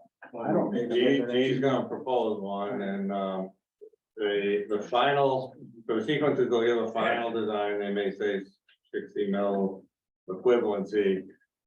At that point, they hire a contractor who built it, who will procure it. So I'm not sure when the final design will even have the suppliers, but you know, we can see if, you know, G's got to select it, so we don't want to limit them if there's similar people who do a lot of these, you know, we could give you examples of suppliers. Well, I'd like. But I don't want to say if I give you a list of 5 and then G picks company number 6. You know? Well, maybe when they pick them out, they can. When you pick them out, you'll know. Okay, I've got Valerie, Ann, Gail, and then Josh again, and then I wanted to do a time check after that. So Valerie. So, Dean, when you take the sediment out of Woods Pond, how do you do that? Do you put a coffer dam around and dig it out, or how you gonna? In Woods Pond, it's gonna, since there already is a dam, we wouldn't put a coffer dam there, it would be hydraulically dredged. What does that mean? I know I'm thinking of that. Giant vacuum cleaner, it sucks it up and it slurries it, it goes in a liquid solid slurry. So you remove it that way. They may put silk curtains around a certain area where they're dredging. We've done this in New Bedford Harbor, probably much more volume, so we have a lot of pictures on that. So there'll be typically, well, there's 2 ways to do it. Typically, if you hydraulically dredge from the bottom, there's 2 things: getting the material out of the pond and pumping it to the UDF. There's 2 ways to get it out. You can use a clamshell, typical clamshell bucket, dig it up, put it on a barge, then put it through a pipeline, 18-inch pipeline and pump it. Or you can actually use that pipe and dredge and suck up the material from the ground straight into a pipe, which would go up to it. So there's 2 ways to get it out. The critical thing for us is hydraulically pumping it from the dredge to the UDF area, so you don't have to go on the road. Whether they get it to the dredge also hydraulically or mechanically with a typical excavator bucket. Hasn't been removed yet. Okay, thank Hopefully that helps. I know it's a little complicated. Yeah. And I want to make sure we get. Yeah, I've got back it. at some I've point. got the gentleman right. I've got you in mind too. So all set. Thank you. Okay, I've got Ann. Thanks for waiting. Go ahead. Okay, so first I had a feedback question from Josh. So Josh earlier had asked you about basically the averaging of, so you have a pocket over here and it's 85 parts per million. You got a little pocket over here, it's 15 parts per million. Yeah. Okay, so you want to take these back to the UDF. Now, does the 15 parts per million spot stay there? Or does No. it also go to the UDF? So that's how it's gonna be segregated based on the data, like you just said. The material that needs to go offsite, because it will make the average over the limit. That will be removed from the river, sent to an area, staged, dewatered, transported offsite. The other material in Woods Pond, for example, there's a minimum depth that GE has to excavate. So no, that will go in the UDF, the lower level. The other material will go into the UDF. So if you can picture a pond 5 feet deep by whatever, 100 feet wide. That's like the cube that we told GE, that GE has to excavate. So all that material is gonna go either to the UDF or offsite. And we've said over 90, we've estimated over 90% will go in the UDF, so I don't wanna misrepresent any expectations, but that's majority is gonna go. I think you in the missed UDF. my question. Yeah, ask them. I will try again. Ask them. So there's 85% here, 15% here. Got it. They both get pulled? Yes. So at a They separate get- time. and They you're- don't get mixed. That's my They don't- question. Okay, they don't get mixed when they get pulled. You will dredge area A, but 85%, I would probably have them do that first. Get all that out, put it in area A, not in the UDF, but it may go up on the hill and get dewatered and sent off site. Then when you get all the high level stuff out, everything that's left can go in the UDF. So no, they won't be put in the same slurry pipe at the same time and separated at the UDF. They'll be separated before. The materials won't get mixed. Okay, Does that help? so there, Did I- it does. Okay, So sorry, I when- missed that first yep. time. So when there are not just Lee, but I know that Pete had taken or was given money, it's like Lee got money, not making No, anything we did not different. get any You money. did not get any money. None. But you guys have a staging That's Mass situation? Audubon. That's all. Mass Audubon? Yeah. So Mass Audubon, excuse me, I missed it. So Mass Audubon, they took money for staging an area? Mass Audubon settled with G for various reasons. They're Right. getting cash. Okay, yes. So bottom So, line, they're getting. Yeah, that there's a staging area is my point. Correct. So what goes in their staging area? Okay, so similar, so they are up in Pittsfield, their property that they are putting the staging area, that the staging area is going in is off Holmes Road in Pittsfield, is Canoe Meadow. The material that will be staged there will be generated probably very close to that location, maybe not all the Pittsfield waste, but maybe within a mile each side, Pittsfield's 5 miles away. So they, again, will have to segregate the waste, it'll go in 2 separate piles. Low and high. Low and high, so the high there, which is subject to transportation plans that we're gonna talk about later, we haven't got those yet, those will go off-site. How they go from Canoe Meadows to Point X in Michigan or somewhere else, But that doesn't get brought to Lee and then That- shipped from Lee. that Then out? probably will not, but I don't wanna overstate that till we get to the Because you don't plan. know. Because I don't know, there's no need to bring it all there. I would say that the farther away you are, is unlikely that the offsite stuff would go there. Now, I'm also assuming for the sake of this conversation, trucks, because you can load the truck from there literally and send it offsite. If people start talking rail, now you gotta bring it to a rail transfer facility. So I'm not trying to be cute, but that's gonna have to go someplace, if you have a rail transfer place, probably all the material is gonna go to that one spot for rail. Okay, well, that answered that question. Yeah, so hopefully in Pittsfield, the first 5 miles, floodplain and stuff. If it's going off-site, will not go to, hopefully, will not go to the UDF. Right, because it'll have some over and some. They'll have below. some over and some under, and it can be dewatered, that stuff's much sandier, it's a little complicated, but we think we can dewater it there as opposed to Thank a you. more complicated process. The other part of it was, throughout the beginning of this, you guys have both referred to, you guys as in you, Dean, and you, Annie, as, this is a Superfund site. Yes. That being said, my question is there an opportunity for us, if this actually goes through, for us as a town in Lee, that our site could grow larger and get more of any toxic substance put in that same UDF? That being a landfill. In the landfill, no, that's specifically prohibited, in the permit. And I think in the settlement agreement, I'm pretty, Yeah, the permit prohibits any other material from any other site from being put into the UDF. So.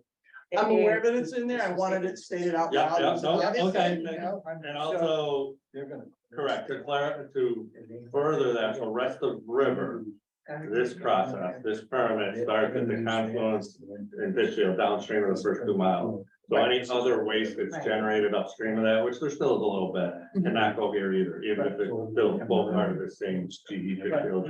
So even though our UDF is planned for Lee, GE still owns more property here. So Oh, can okay, they, yeah, they own- can they make an adjacent No.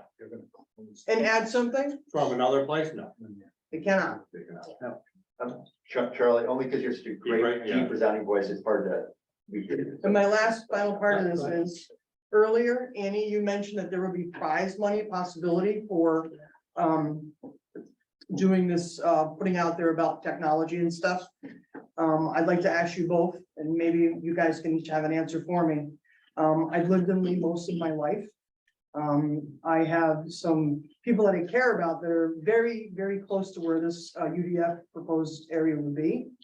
And do you have any prize money for them? Is what I'd like to know. We do not. No. No prize money. Good for For you. the sacrificial lamb, no prize money. No. That to me is disgusting and it makes me sad. We'll just go to Gail next, and Josh, and then Joe in the back, and Nancy, then we definitely want to do a time check to see where. So, Okay, so, Mr. Fisher, you went into great detail about your UDF, which is, sounds like you wanna button everything up and put it in a nutshell kind of thing. What I don't understand is how are you going to prevent the PCBs from being airborne? And how are you going to protect our surface water supply? Since you're using trucking, you're gonna truck everything, so the undercarriage of the trucks will wind up being contaminated, the wheels, and this material is gonna be slopping all over the place. So it's nice that you have this nice little nutshell, but you're gonna have all the land around it being polluted. And how are you going to deal with the PCBs on the surface of the land, especially during a dust storm, or it could be, floodwaters could carry it away. How can you justify having a dump site with one focal point? It's nice that you're gonna have this little dump. And I don't even really understand how you're gonna keep everything from slushing around even within the dump, because there's gonna be organics mixed in, and that's also gonna be part of your leachate system, they'll break down, whatever. How are you going to prevent the PCBs from getting into our surface water supply? Previously, the plan was to put the PCB laden sediment onto a rail system, and the rail system goes along the river pretty much most of the time. So there's many places that you can access the rail system and have ports, and it goes right into the rail cars and it gets carried away. But now we're dealing with one focal point, and you're planning on putting everything there. There's gonna be wet periods, dry periods, there's gonna be all kinds of weather. I've seen the winds blow all over the place. We're gonna be picking these sediments up and carrying them to our surface water supply. what is the guarantee that we are not gonna wind up with polluted surface water supply? How has EPA managed to deal with that? Please tell me. I'm really concerned about that. So a couple of things, the surface, the water supply is a mile away, the trucks are going nowhere near. So you're telling me the wind won't blow a mile? No, I'm not saying that, I'm saying. Well, I mean, water that's what supply you're is saying. A year Yeah, away. could you speak, I think the concern I heard was when your stuff's gonna be in A, you're gonna move it to B Right, landfill, so and there's that I'm risk thinking- between. So Right, how are you so gonna? that happens, we've been doing it for 20 years in Pittsfield, we brought over 250,000 cubic yards of material to the Pittsfield landfills, as Jane says, right next to an elementary school, a lot closer than a mile away from your surface water. Just because you supply. make And we made it work. just because you do one thing incorrectly, doesn't mean that you should do another one. Can you describe the controls? I wouldn't say it was done incorrectly. People may disagree with the location, but the implementation, no implementation's perfect. It was done very well. A lot of ways, there's engineering controls you can take, none of them are perfect. You can tarp the trucks, do air monitoring, do proper dewatering, proper daily cover. There's engineering steps that can be done. And the Can be or Ellenville will be? School is 50 feet away and we have no air issues there Will be. before, during, or Will be after done. the land. We've heard reports about how the. Okay, so I'm just using data, people can use conjecture, I'm using actual So I data. have a question, So- Dean, just about the dock, or Andy, that, so I know it, because I worked on the Hudson side as well, as in this role facilitator. Like, what is the document or information the public can look at and say, okay, what is your plan for managing the movement of the stuff? Right, and I don't think we're there yet, right? But but every project like that has a plan like that. Like, for example, you talked about the trucks kind of like slopping through this and dragging the material all over the place. And with any project like this, there's always like, sort of a decontamination area where trucks have to like have their wheels washed off so that they're not dragging like stuff into the streets and things like that. So those types of details will come later in the, the more robust plans. The spraying down exposed areas to make sure that like the wind doesn't carry stuff off. Controls over like if you get to a day where, the wind is above a certain amount, like you kind of stop work or whatever. So all of those details have yet to come, but every large project like this has those details. Stormwater runoff and runoff controls. Air These things are air monitoring. These things will all be addressed. Before. But if it's happening, if it happens, then it's too late. So what is GE's responsibility to the town of Lee if our surface water supply gets trashed? What are we gonna do? You can make a big leap that it's gonna get trashed. I do not believe So I'm I guess- making a big And I leap. I'm can't sorry. rebut something that hasn't happened in the future, but we. So I guess, Do this on this is every John, this side. might be a question for you, but I think whatever the risk is, whether it's 1% or 20%, up to argue. I mean, if there's some kind of risk that's not zero, that it could happen. So what is the responsibility at that point of a responsible party GE if that were to happen? And what happens? Do we have any recourse? Isn't it fair to think about the risk and the amount that we're talking about here too? Is that? I think that's, essential piece too? I mean, yeah, I agree. I think as Dean was saying, there's controls that we're gonna be putting in place, there's oversight of GE's actions that will be put in place, there's gonna be air monitoring.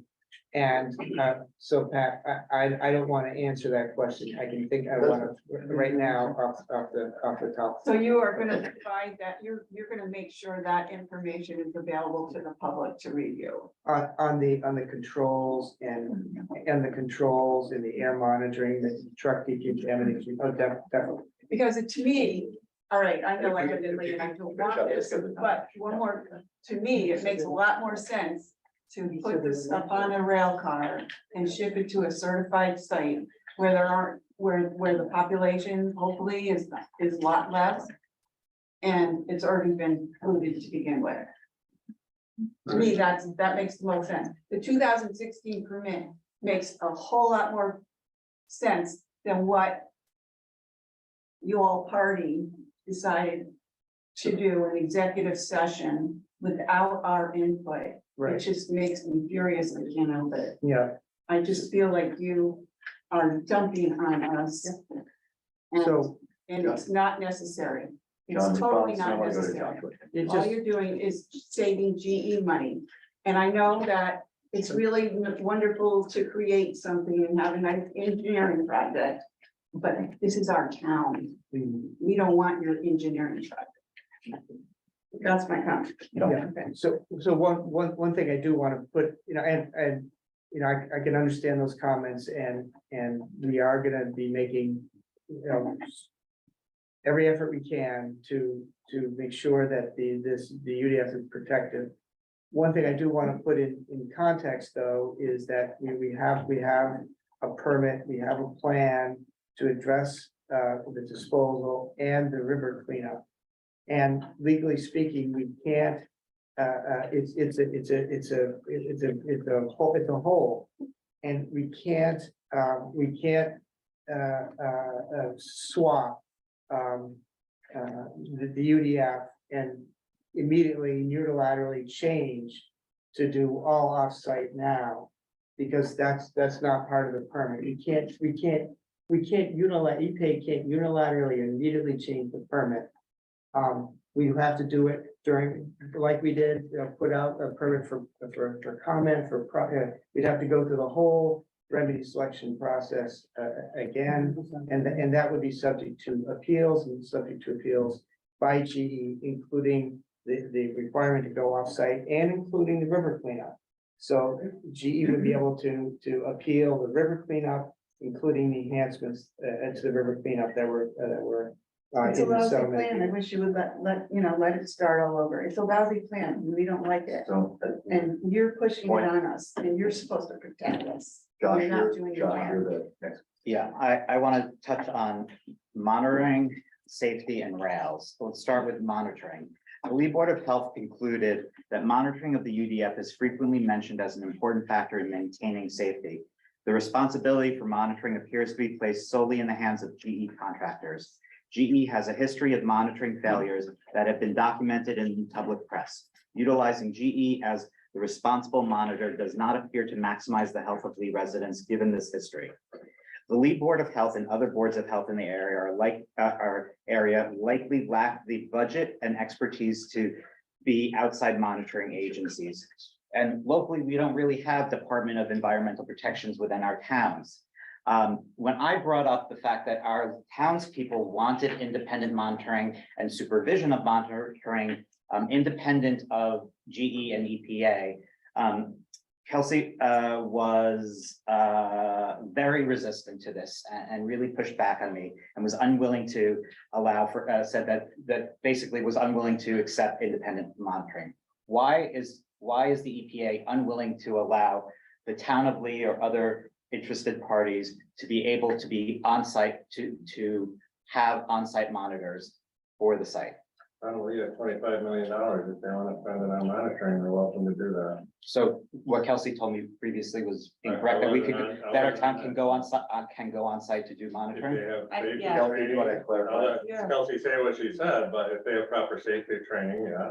And if they have proper access. QA plans and if they have. Great, that's wonderful. wonderful. Absolutely. I can move on to my next question. Well, now. can I? Kelsey, Yeah, yeah. sorry, I appreciate you, I feel like we've had a good open dialogue. Yeah, no, I do. I know that you have recorded our conversations and it's putting me in a position of trying to remember because frankly, I don't record my own conversations, Sure. so I don't remember the context of that, but in my mind, when you say that, I believe what I probably would have referred to is something similar to what we talked about with the QAP and things like that before, where we have plans in place and contractors that are experts in monitoring and using instruments that are, Those are your approved and have a plan. Sure, if you want to say that, yes, but they're certified and they're gone through some kind of quality assurance process that I don't believe I would have said you couldn't take your own air monitors. We have citizen science projects all over the country where people do those kind of things. So just to clarify that. Josh, you have a follow-up? Yeah, so on to safety. When I spoke to Dean, he said that they would likely be using dump trucks with sealed gates and covered with tarps. How can the tops of these dump trucks be sealed better than a simple tarp? What prevents drainage from these trucks?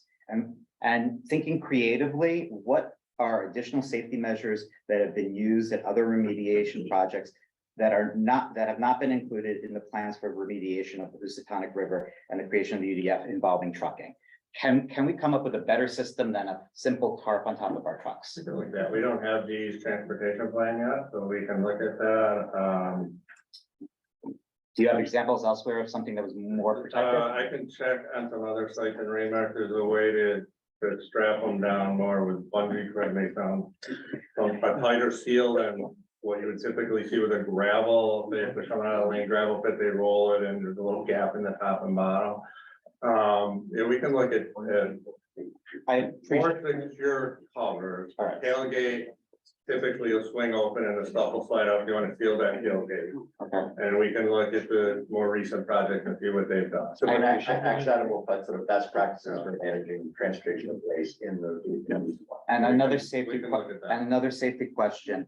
I looked at your safety data for assumptions about the estimated risk to remediation workers and transportation related injuries and fatalities.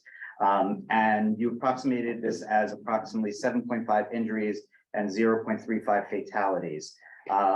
Is this based? I want to be able to, you didn't include the underlying source of that data. I would like to look at the underlying source of that data and know if it's based on national, state, or county statistics, if it's based on all type of vehicles or just truck traffic, if it's based on type of roads traveled / speed limits or just local roads.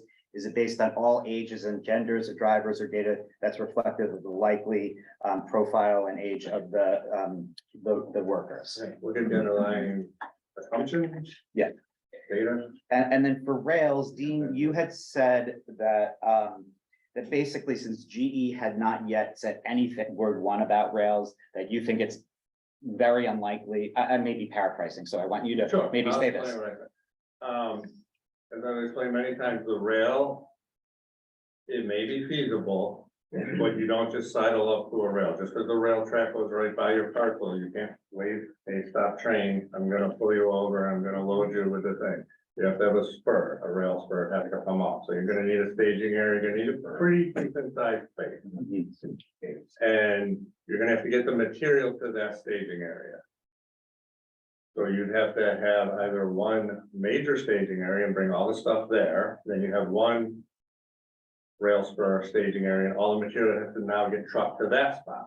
Yeah. So that it's doable, but you're not necessarily reducing trucking, you're just having the truck going a different direction. I'm not sure that's what everybody wants. Now, you can do it if you say you want, and there's two things, are you going rail to the UDF or are you going rail out of state? So there's two questions there. Rail to the UDF, one would have to, if they could load it in Pittsfield, for example, I won't talk about South County, most of the waste is Pittsfield, Lee Lennox coming down with the track. I believe the tracks are on the other side of the river and would have to cross Crystal Street and go up the hill to the UDF. I would have to look again, the rail is on the other side of Woods Pond, right? On the Lennoxdale side, so you gotta get from Lennoxdale over the river into Lee, so, or you could stop. Have it be unloaded, that's the word. But your expert opinion is that since GE hasn't mentioned word one about it, it's less likely that they will. I'm not sure if they will, I'm just not personally convinced it's also the best idea, but I'm open to it, I just want people to think you put it on rail, everything's great. Rail cars also leak rail, train cars also derail, we don't need to go into that. with these Cars, rail sites. trucks crash And more often. trucks crash, so neither one is perfect. But if you actually wanted to take that rail all the way up to the UDF, you gotta get rail tracks up there. Okay, last quick question. So it can be done, and I don't know what they're gonna. Last quick question is, do our emergency responders, police, fire, and ambulance need new protective equipment or need special training to be prepared in the event of a truck accident? I don't think so, no, this is very low level, sir. Like I said, in the risk, you gotta be exposed to it more like 90 days a year continuously. I would think they would do what they would do on any normal spill, focus on the liquid, the oil and gas in the truck, and then GE would sweep up the dirt and put it in another truck. Just to, My opinion, I don't think they need anything, any specialized equipment. to close the Josh's question, I want to move on, and it's really past time, is that, does GE have to actually make the case that first responders are equipped currently to deal with any waste that we create? Not that I'm aware of. Okay. Will John ever answer that question? Liability question. Will you Keep ever trying. answer? it? I'm aware. You can always do. Yeah, okay, so I want to, I also, Tracy wants to come back to Judy's question about public comment period. Yeah, I've got it. So I've got the Been very gentleman, patient. I've got the gentleman in the back, and I guess Selectman has a comment, and we'll go to Tracy, and we're kind of way past time, so I'll do the time check. Tracy, go ahead. Oh, Yeah, yes, sir. Thank you for waiting. My name is Patrick White. I'm the chair of the Stockbridge Select Board. I'd like to go back to what Denny asked about, which has to do with, this is a process that has been going on for like a decade, 2 decades, and we've learned a lot about climate change during that period. And I would like to understand first, some of the concerns Denny mentioned have to do with potential dam failures north of the cleanup area, but also in terms of before the cleanup begins, during the 13-year cleanup period, and then once the cleanup is completed, what are the risks of severe storms like hurricanes to unforeseen, threats, I guess, to the region? And has someone factored in new knowledge of climate change into the planning for this project? I think we are factoring in new climate change. I will say that Denny actually makes the case for getting the stuff out of Woods Pond better than we have made. What he talked about, the most likely issue is a failure of Woods Pond. And that means all that sediment goes downstream. To us, people may disagree. I'd rather have that in a secure landfill well outside the 500-year floodplain. That's my opinion. Other people disagree. Ideally, to be out of state, that didn't happen. But the biggest risk I heard was dam failure.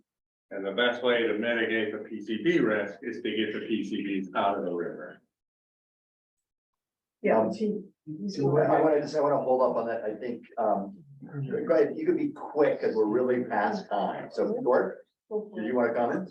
Yeah, but brief. Yeah, very briefly, I think what I was talking about was the fact that it appears to me that the 2020 agreement will remove 30% of the total PCBs from the 1,000-acre floodplain above Woods Ponds Dam, and that the ongoing risk is that that other 70, a portion of that other 70% could be seriously moved, subject to movement by dam failure.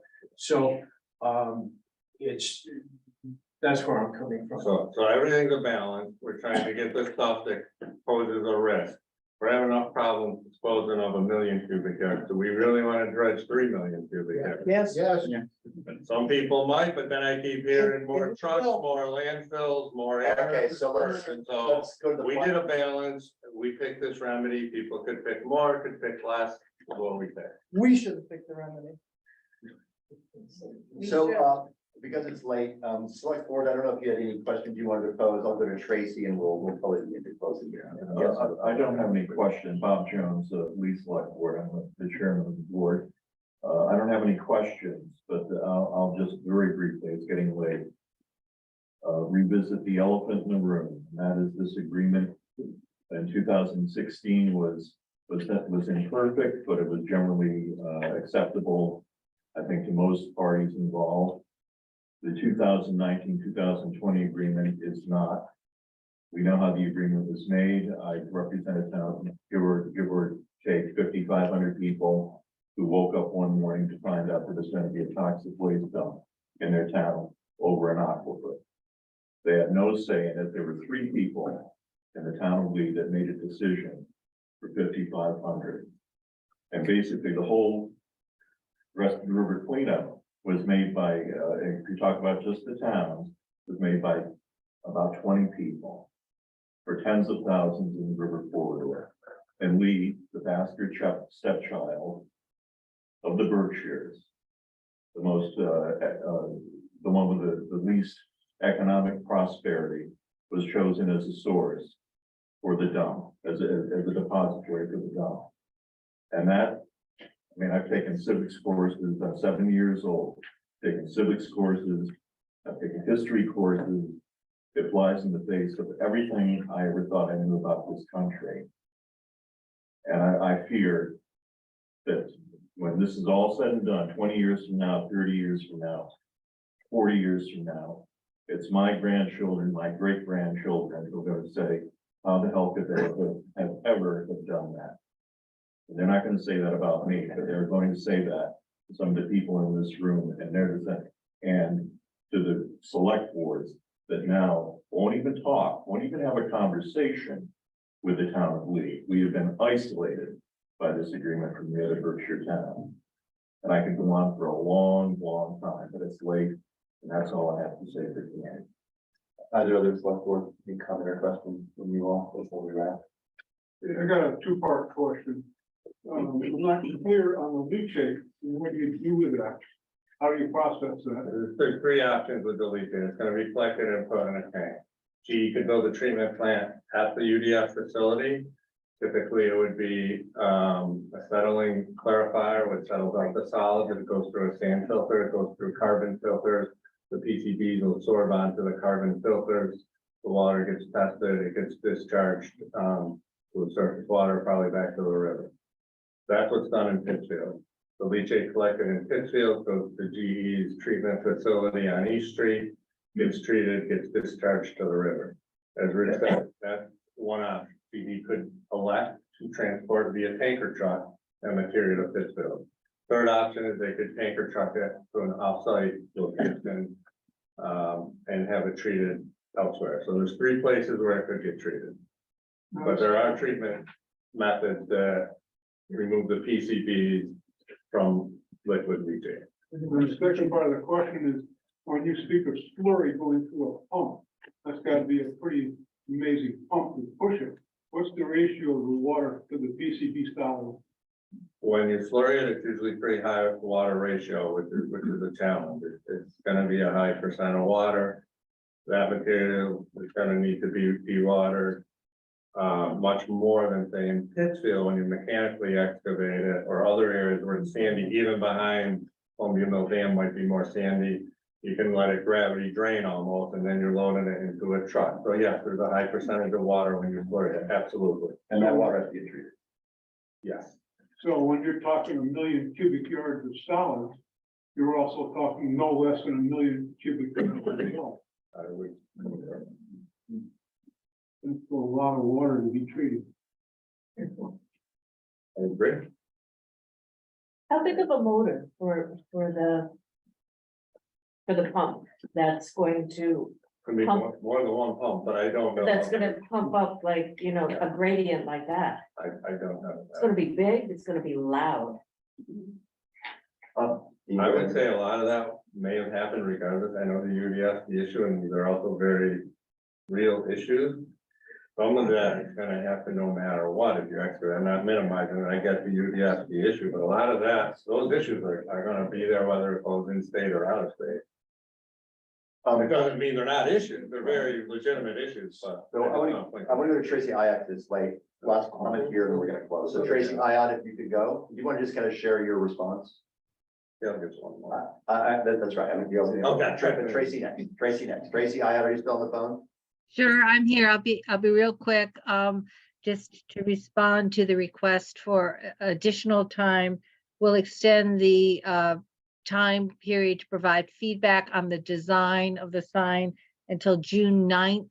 That will give a total period of 3.5 weeks for people, which is close to the 1 month that Judy was asking for. Thank you, Tracy. Yep. Okay, Kim. Could you please explain to me what the incentive of giving each town large sums of money was for? That was negotiated directly by the towns with GE. EPA really had no part in the negotiating. We had no part, not really. This is between GE and these people, this committee here. The Rest of the River Committee met with GE, they have the representatives, I think, like we've all talked about, we negotiated with GE and the Rest of the River Committee and others on the cleanup, on the permit. Separately, the towns the confidentiality agreement, but I think it's clear, separately, the towns negotiated directly with GE. We had nothing to do with the allocation or the amount. With a mediator or without a I mediator? probably bypassed the mediator at that point, but I don't really know, because I wasn't involved in any of the discussion. So there were bilateral conversations with GE. It was bilateral, and then there was group ones. The group ones focused more on the permit, the remedy, the dollars. We did not get involved in it. Well, how is EPA involved with the large grants that were given to the local environmental firms for, projects that they could do? GE gave $350,000, provided $350,000 in grant money for various environmental firms to come up with, little projects along the river. Oh, that's a. How did that? That's a come about? completely Is that part separate of this? issue. I Okay. think that was part of the original, if I understand the question correctly, the original 2000 consent decree, where it was called the natural resource damage claim or natural resource damage amount, he had to pay damages. So GE gave the states of Mass and Connecticut funds. The states administered the funds to the various local So the groups. state GE just wrote the check. just gave them the money. And Okay. your money, and Okay. you give out those, I think that's what you're referring to, Well, I sometimes it just falls to didn't GE understand the money, process. because it always comes out of the GE money for this grant. But No, I just didn't know how much. Yeah, that was, we did negotiate that, but we did not negotiate the 25 million or Just to be whatever. clear, the natural resource damage money that then has been noted through grants was way before. Yeah, that was the year 2000, Yeah, I it's just just, yeah, really so wanted to separate, understand. but related. Okay. So, I think it's late, so we want to probably let people go, but I think on the question, I think EPA to come back to CCC on is how frequently do you intend to have CCC meetings given the intensity of work going over the next several years? So I think that's a question that should be put on the table. I think if EPA on the action item was to come back with a suggestion. I know we did not get to buildings 12 and 14, so could we post that on the website? Yeah, sorry, that was the Okay. presentation. Okay. The other thing, just quickly posted on the presentation is a list of the upcoming documents for public input. That's on the last 2 or 3 slides. And as Judy said, there's a lot of documents, so I know everybody's late, but if you get a chance to look at it, just because there's 10, 12 documents coming out in the next 6 months, and that's where a lot of the key details are gonna come. So I'll just leave it at that. Okay. All right, we appreciate people staying late, select board being here tonight. Thank you all. Thank you for having this meeting. Thank you all. Please Safe have travels. more. Please have more.